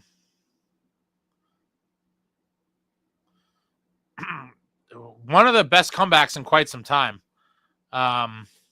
1-0 after 2 was looking a little, I'm not going to say abysmal, but it wasn't promising. Other than, hold on 1 second. Other than the belief that they have the guys, they have the horses to get it done, which they do, but just because of a lot of us are still, in the PTSD of the shutouts at the hands of Mac Black, at Bennington. Who else shut us out at home? Mac Black, Bennington, Wedgwood. The Wedgwood shutout. Man. Terrible. Terrible offensive production over the course of, or at least for a good chunk of that week. Canes and Caps have all lines firing and defense scoring a lot. So do you not think we could beat either one, or you just don't think we could beat two of them in one playoff? But thank you very much, Collect Records. I really appreciate you. SST Devils still cannot withstand pressure. Insane Pollock. Bratt does need to show up in the playoffs to defend him. He only had one opportunity so far. It was sad how he disappeared in the Rags and Kane series. Yeah, maybe he had those first playoff jitters. He may have had the first playoff jitters. And hopefully next time around, which will be this April, he is ready to contribute in a big time way. If he plays anywhere near, in the playoffs, if he plays anywhere near how he's been playing for the majority of the season, it's going to be a fun ride. But we're going to need both him and Jack to be contributing. Let me just see here now. Where does that leave him? Yeah, 41 points for Bratter. Jack right behind with 39. So you're talking about Bratter is on pace. Oh, my computer's going nuts.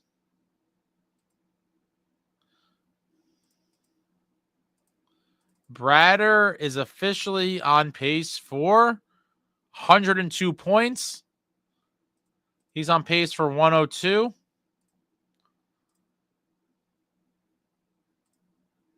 And Jackie Boy is on pace for 97. Would love to see them both hit the 100. Seeing them both hit 100 in the same season when we don't have a single 100-point scorer in franchise history. Jack came so close with 99 in 22-23. Would be amazing to have 200-point guys. And I think one of them will do it. I do think one of them will do it. It would be insane if they both did it. Max, it has to be 1 versus 8. Correct. 1-8, 2-7, 3-6, 4-5. Correct. And then you reseed. Highest remaining after first round plays the lowest. So it's just so common sense. Yeah. And 1 versus 1. I hate it.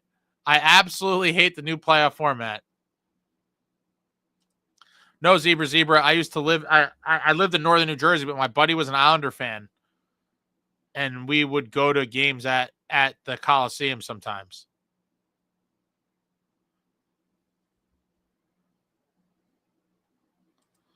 Canes just got shut out by the Sens. The Sens. Scary thing is we may have a more talented roster than both the Canes and Caps, but they have more grittier players than us. I'm more scared of the Eastern Conference final matchup. The Caps have to come back down to earth. The Canes will always just play winning playoff hockey.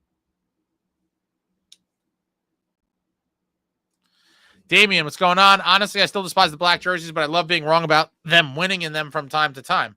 I mean, overall, I think someone put this out, but the overall record, I think, is pretty poor in those jerseys.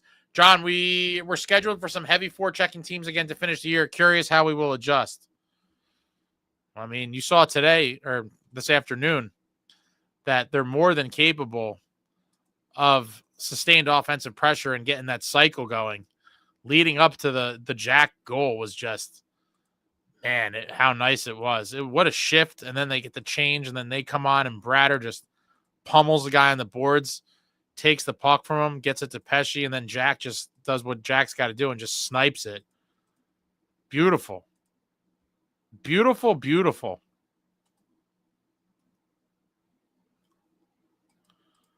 I feel for your bud, Chris. I think he's pretty depressed about it all. He doesn't really text much about hockey anymore. I'm not surprised. He texted me earlier today, and I was like, the Devils are struggling right now. And he was like, man, the Rangers are getting killed. Oh, my back. Wow.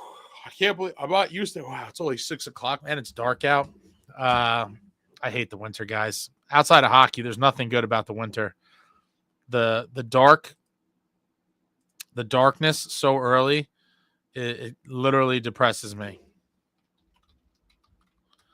It's depressing. I'm still waiting for Woodson to post his channel. Woodson, make a show, bro. I want to see you operate all the equipment and stuff.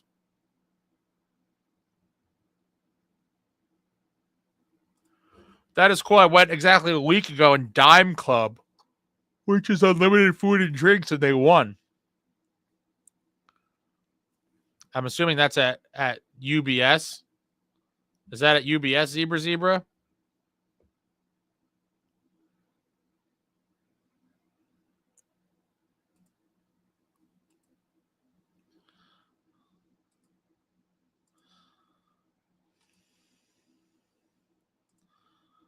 Just scrolling over here. Big Mac the dog. Love Big Mac. The toughest man in the National. Didn't see a lot of ice tonight, but Damien. Oh, also, I was working today and dressed up as Santa because that was part of it, and was watching the Rags crying and the Devils smiling at the same time. That's pretty funny. Dressed up as Santa. I did that a couple times in my life for different reasons. What's my opinion on people not liking the Devils? I mean, I don't know what you mean by that. There's tons of people that don't like the Devils. The Devils fans would make up a small percentage of hockey fans. I mean, there's tons of teams.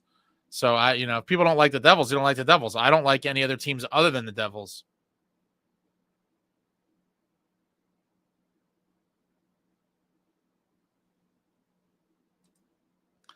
Still drinking Slurpees and yelling. Oh, about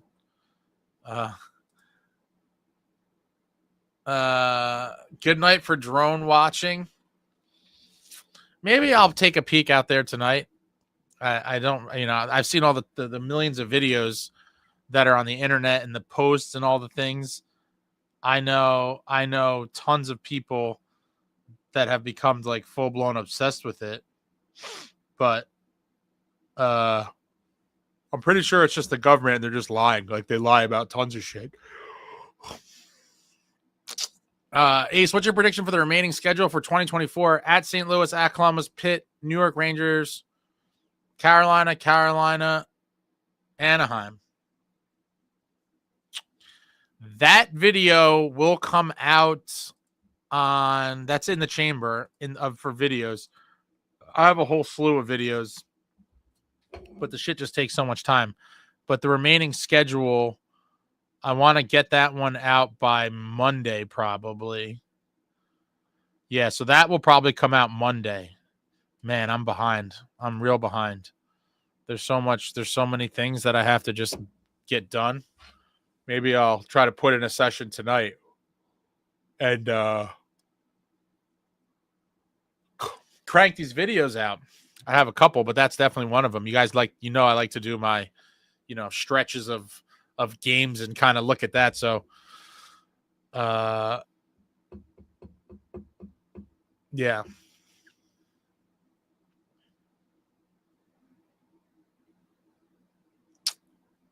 UBS, go drone hunting. I just don't care that much.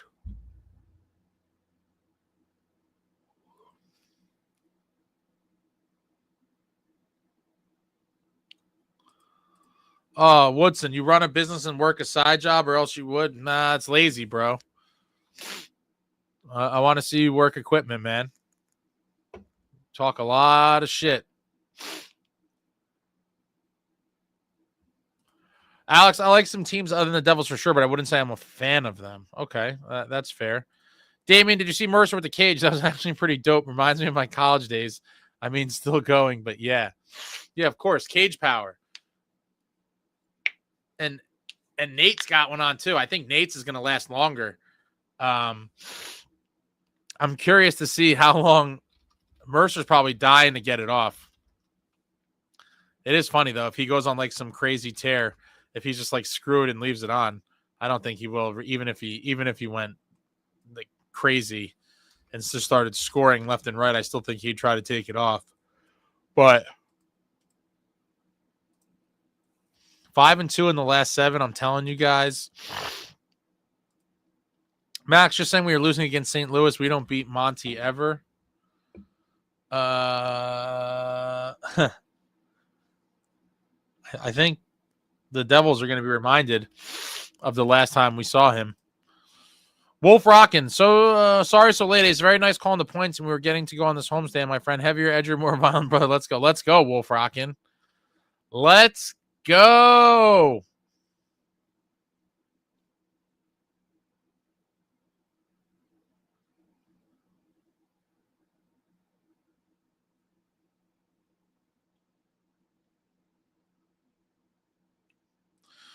Mercer is overrated, but the dude is tough, never misses a game. Yeah, and he wasn't going to let his streak end off of, a puck to the face.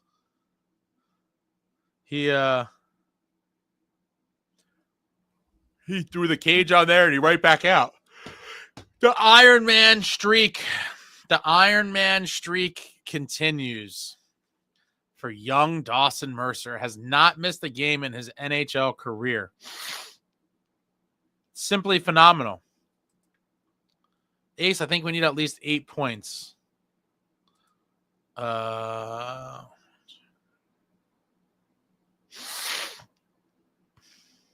hope so.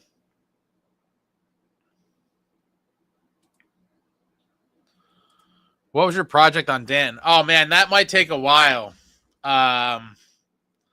There's so many. I'll tell you guys this, right? There's only so much time in a day, and doing really cool shit sometimes takes even longer. But I do have something that has been nearly finished for quite a while now that I will say is my best, I would say my best work and the most fun I had doing something pertaining to this channel. It's now in the editing phase. And I'm hoping that comes out. It's got to come out before the holidays. I'm hoping next week. But I have ideas and concepts for millions of things. It's just a matter of timing, and getting them done. The Danton thing, yeah, I have a crazy idea for the Danton thing, but I don't know when that will happen. But it's in I have a notepad full of stuff, and a lot of the things I think I will get to do. Some of them might be pipe dreams. Some of them will definitely come to fruition, but we'll see. Woodson runs a business like he played for Penn State. Let's get the stream to 100 likes. Would really appreciate that. Hit that thumbs up for your boy. We've been on here for a while now. I told you, man. It's just nonsense. Complete nonsense, SST. Tommy D, what's up? After winning these games, it's definitely easier to enjoy the Rags downfall. Always great to enjoy the Rags downfall, but it's even better on days where they lose and we win. Clip Reverb. Did you record warm-ups today's game? I did not go to the game today, so I did not record the warm-ups because I wasn't there. I feel like people don't care about the warm-up stuff, though. Or at least the majority don't. I don't know. I always liked warm-ups as a kid. I know some people like it. People have messaged me about it and we're like, oh, that's pretty cool. But when you look at the actual stats of the videos, they don't get great views. Not that I give a shit. I'm just curious what what people like what. But I do like the warm-ups. I did not get a chance to did I forget now. I can't, all the days and games blend together. I may have was that the most recent game I was at? No, I think all the warm-up stuff that I have I did put out, or at least for the most part.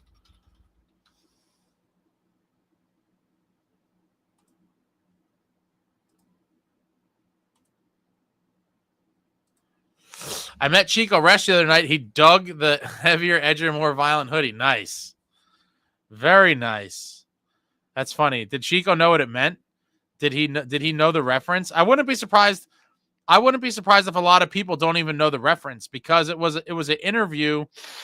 It was an interview with, I think it was TSN, I want to say. So there's a good chance that a lot of people might not even understand the reference.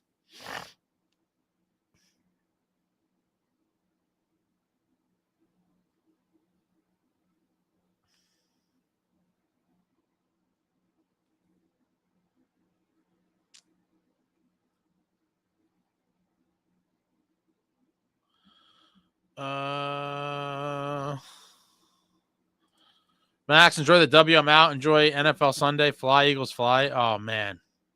Come on, Max. Philly teams are eh. Sammy, need more production from lines 3 and 4. Way too top heavy. Yeah, obviously we were getting production from the bottom 6 earlier on in the season, but it seemed to have dried up recently. I mean, it is what it is. Obviously you want to see, goals from your 3rd and 4th lines more often than we have recently, but the whole team has been through kind of a dry spell. I'm hoping we see, that Nason, Cotter, Hall line really start picking it up soon. And I think you will. It's just been a rough go for a little bit. John Woodson, Zajac or Green, the best all-time Iron Man for the Devils. Wolf Rock, in my opinion, if the Devils could ever truly get Brady, hand us the cup now. Are the Sens tanking this year? I haven't checked. They're not fully tanking. They're not good. They're not good, but they're not like free fall mode. I think they're hovering. Let me see. Yeah, they're like hovering 500. They're 14-3-2. They're 5th in the division, playing .517 hockey. They could be in the hunt for a wild card down the stretch. They really could.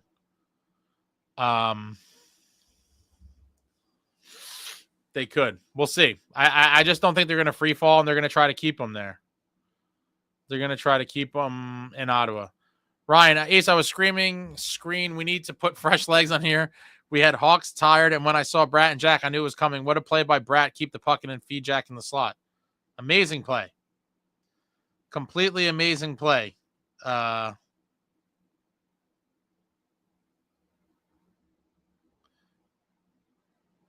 would say that whole sequence could be play of the year.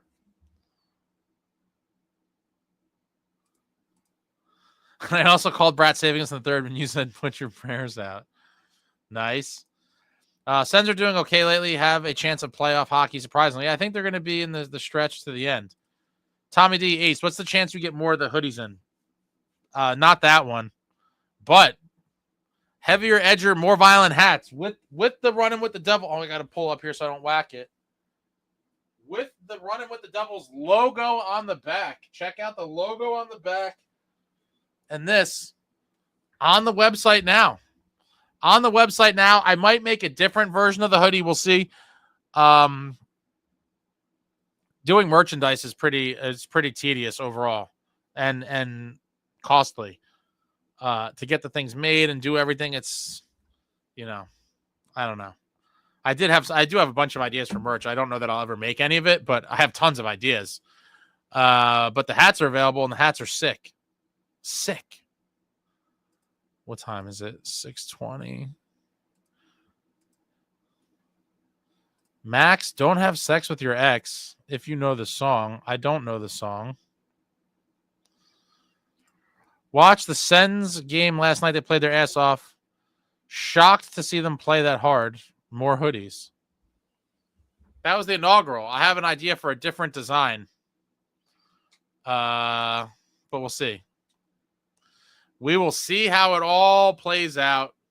Lots of merch ideas, but you have to sell enough for it to be worth it to even make them, to even break even. And it's just not easy. And then you got to ship them, and then you got to do all the shit. But I do have an idea for some alternate designs.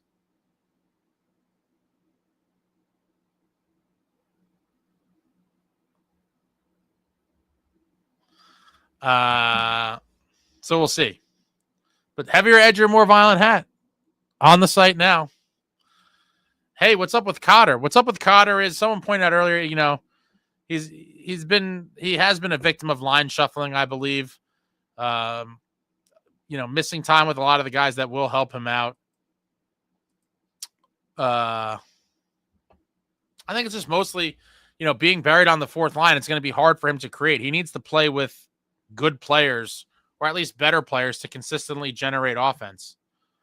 And for a while, he was buried on that fourth line. I do think eventually now the third line is going to get humming again. They were doing great before that got juggled up, but for a little stretch there, Cotter, Halla, and Nason looked like they could be a real force. They got disbanded, and then you know, he's trying to find his way. It's been forever without a point, and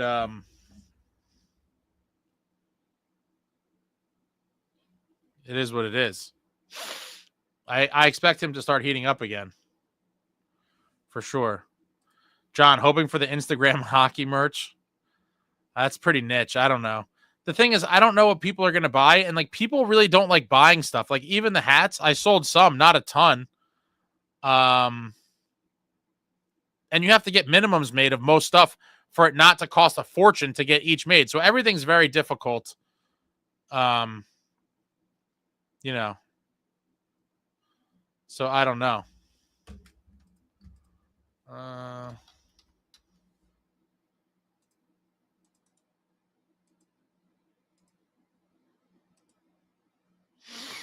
Troy Machine, I just put it in. That's the store. There's not many stuff in there, Troy.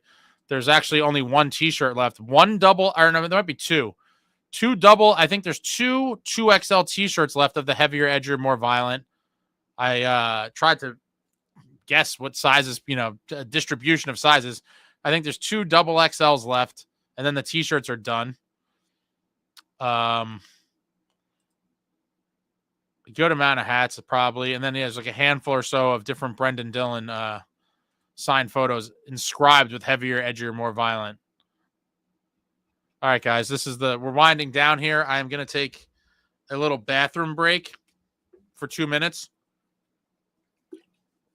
And then I'll start closing down. If you have any more comments, questions, thoughts as we wind down here, feel free to throw it out there.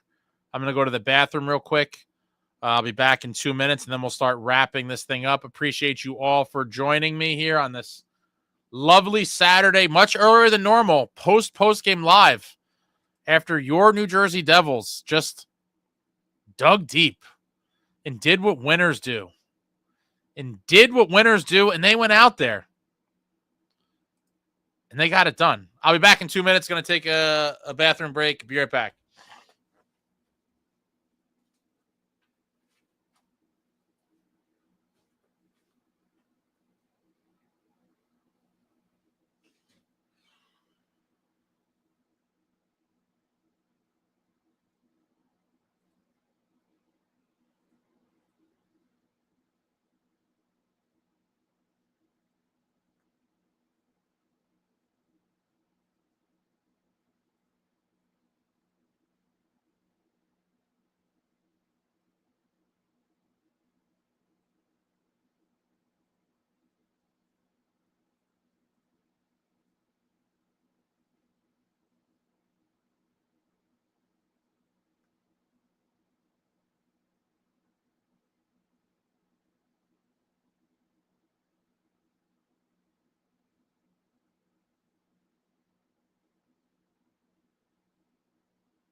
And I am back. Appreciate you all that are still here.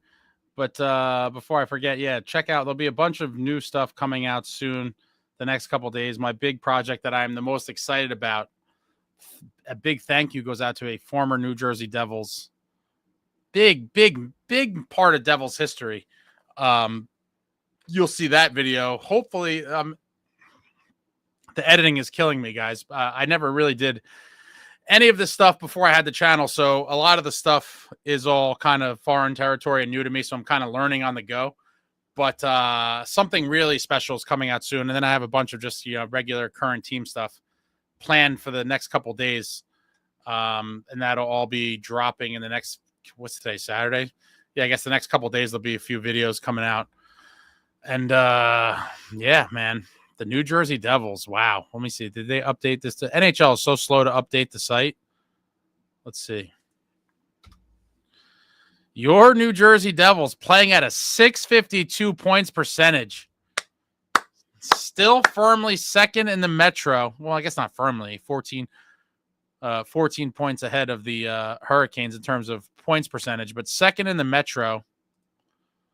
That puts them in third in the whole Eastern Conference. Devils third at 652. The Leafs just above them at 655, and then the Caps at 750. My God, the Caps are a beast. And in terms of points percentage league-wide, the Devils are sixth. Caps 1, Wild 2, Golden Knights 3, Jets 4, Maple Leafs 5, Devils 6. Wow. Sixth in the league. I'll take it. I will absolutely take it. How about hat trick hats? What are hat trick hats? Take care, one evil. Where's that clown Ron gone? I feel like I haven't seen him in a little bit. I don't know where he is. Not everyone comes here all the time. There's a lot of regulars that are here all the time. Then there's the cast of characters that are like more cameos. You see them maybe once every couple weeks. I haven't seen them here for a month now. You guys enjoyed going back and forth. Wolf Rockin' 74. Ace, I have a question for you. I liked it much better in the home jerseys with the white ones instead of the red. Thanks, brother. Let's go Devils. I've talked about this before. My favorite jersey of all time is the old Devils jersey. Hold on, actually. Bear with me 1 second. I'll show you my favorite Devils jersey of all time. I do like the whites at home. I'm going to go grab one. I'll show you the cleanest Devils jersey of all time.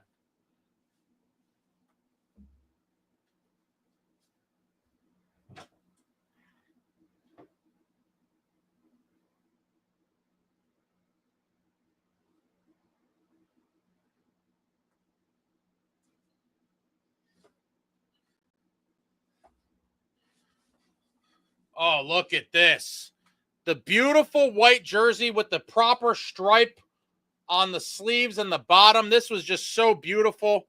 This is actually from the 2000 season, so you have the 2000 patch on here too. But this, I would love to see the boys wearing this jersey at home. This is just so timeless and clean. Reminds me of the glory days. But, yep, this was just perfection. There was no need to tinker with this. This is a beautiful jersey right here. This is what they should wear at home.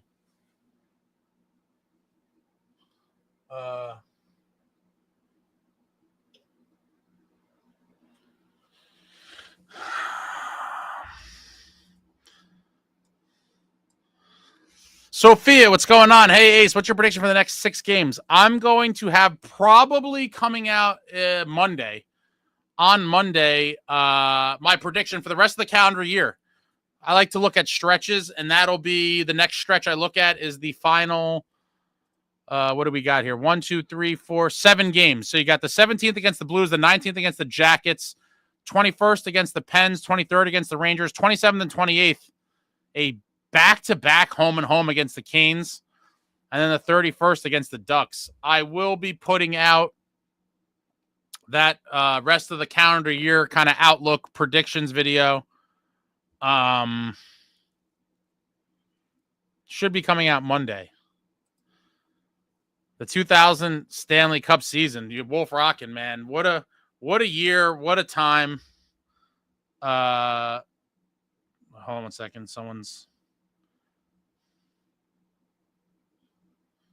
Love all the old school white jerseys with the bottom stripe are pretty much the standard for me. Collect records. That jersey is fire. Thank you, Maria. That is beautiful. It is a beautiful jersey. It was perfection. I wish they never changed it. Traveling Devil hat trick hat. Running with the Devils merch to sell. Sell a hat with your logo design for throwing on the ice or just to wear. I have another funny. I have so many ideas. I can't possibly do all of them. I just think of tons of shit and write it down. I have like a notebook full of funny stuff. One of them is a hat. That I would that I might do eventually. But again, merch is annoying. You kind of have to see how it goes, and I'm not convinced that merch is really a thing people are going to buy. Some people always buy it, but a certain amount of people have to buy it for it to not be a complete loss to do. John Ginkley, is that Ralston jersey a pro player? Yes, it is. This is actually a game-worn Brian Ralston from the 2000 season before he was traded to the Avalanche to bring back Claude Lemieux. And you see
all right, the backup mic should be working now. Can you hear the backup mic? Shit's so annoying. Woodson can laugh all he wants. Until Woodson puts a link up, he needs to keep his mouth shut. Can you guys hear this one? Yeah, all right. Backup. Sorry about that. So to the Ralston jersey. I clocked the thing. So that one, so the thing is, just so you know, that one was my fault. I did hit the mic, but it should have came right back on. The problem is the software, once it goes out, it can't re-recognize it. It's super annoying. But as I was saying, this is in fact a 2000 pro player. So you see the pro player on the hem there. This was a game-worn Brian Ralston jersey. This one's actually signed on the number. It came that way. I personally don't like to get game-worn jersey signed, but this one came that way, so I could live with it. As I was saying before I hit the mic and caused the meltdown, this is from the 2000 season, as you see there in the hem. Official New Jersey Devils first set 99-2000 season. And you could see the Devils logo, the NHL 2000 there. Brian Ralston. Pretty sweet jersey before we traded him to the Avalanche to get Claude Lemieux back. Devils legend Claude Lemieux.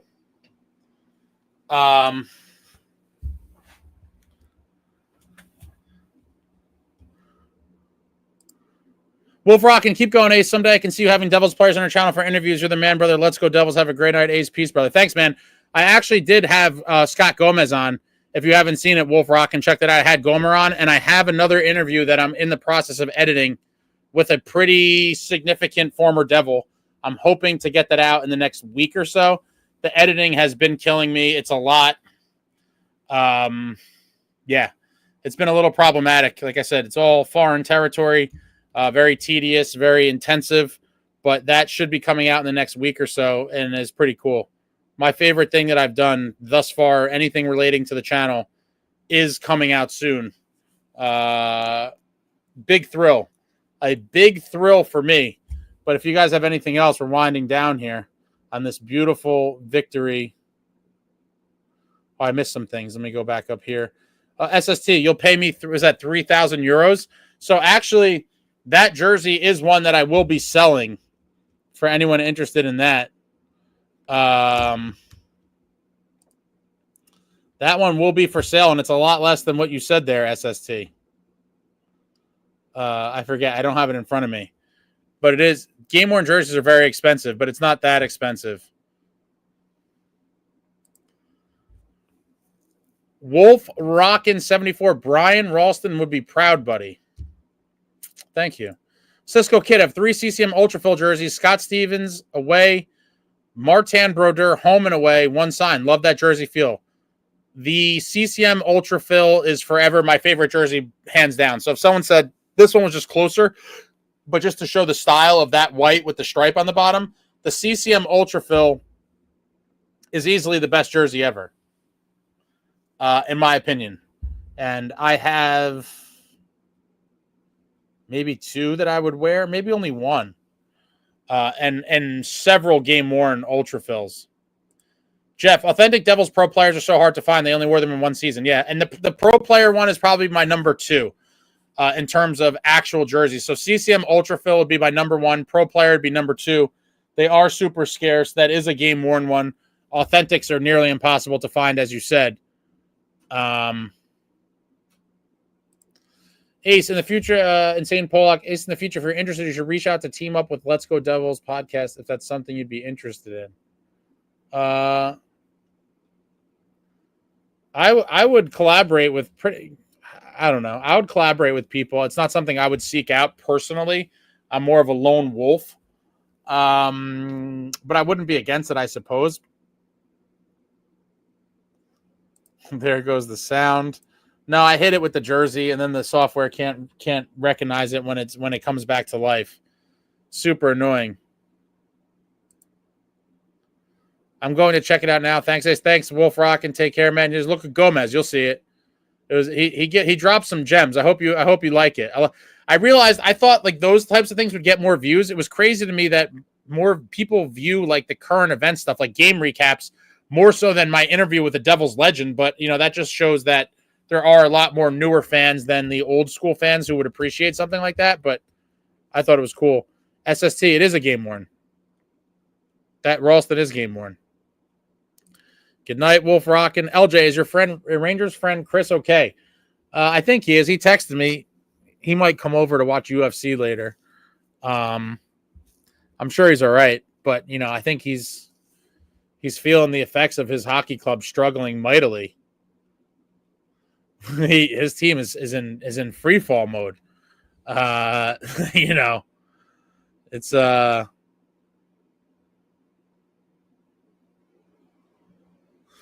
It's not a good time to be a Ranger fan. Did anyone see Gladiator 2? I hear it wasn't good. I did not. Cisco Kid, that dude Chris, I swear, looks like a pissed off Roger Clemens. Yeah, I'm going to start calling him Roger. The main event tonight's Kobe Covington versus Buckley. To Jay Snow. SST, our bottom 6 still sucks. Come at me all. I don't think they suck. It's just the whole team offensively has been a little challenged lately. Hell no, Jay Snow. I thought it was just as good as the first one. Oh, Gladiator. Talking about Gladiator, man.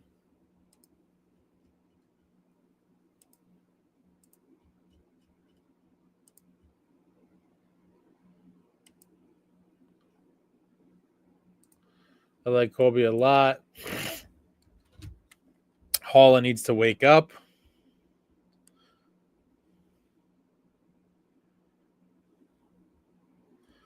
All right, that's it, guys. We're done. We're done here. It's over. Your New Jersey Devils in the 5th game of a 5-game homestand, looking to close it out strong, and close it out strong they did this afternoon, hosting the Chicago Blackhawks at the Rock. Down 1-0 after 2. They dig deep and they explode. Oh, baby, did they explode for a 4-piece in the 3rd period. Beat the Blackhawks 4-1. Jesper Bratt with the hustle effort play of the season after a dominant New Jersey Devils shift. Just mugs a dude, says enough is enough, smashes him, takes the puck from him, gives it to Pesci, Pesci to Jack. Wham, bam, thank you, ma'am. Game-winning goal. Devils win. Thank you, LJ, if you could smash the like before you go. The Devils finishing up the 5-game homestand at a very nice 3-1-1, 7 points out of 10. Like your boy predicted, like your boy hoped for. 700 hockey with some good teams mixed in there. Very good stretch there for the Devils. They go back on the road for 2. And hopefully close the calendar year 2024 very strong. This team, I love this team. I love everything about it. Defense, forwards, goaltending, everything's improved. And it's an exciting time to be a Devils fan. Some of the people are crazy here, but it is what it is. That's human nature. Cisco Kid, love your show, brother. Keep up the great work. Thank you. Thank you very much. Insane Pollock, 7 out of 10. I will take it. I will take it any day as well. And that's it. Devils win 4-1, 7 out of 10 secure. 2nd in the division as far as points percentage goes. 3rd in the division, just by a hair. 3rd in the conference, by a hair to the Leafs. And hopefully they just keep going up and up. And they just keep climbing up in those standings. 6th in the entire national, folks. Devils have the 6th highest points percentage in the entire league. And that's it. What a time to be a Devils fan. What a time. I am jacked. And that's it. Like, comment, subscribe, and all that jazz. Until next time, friends, let's go Devs.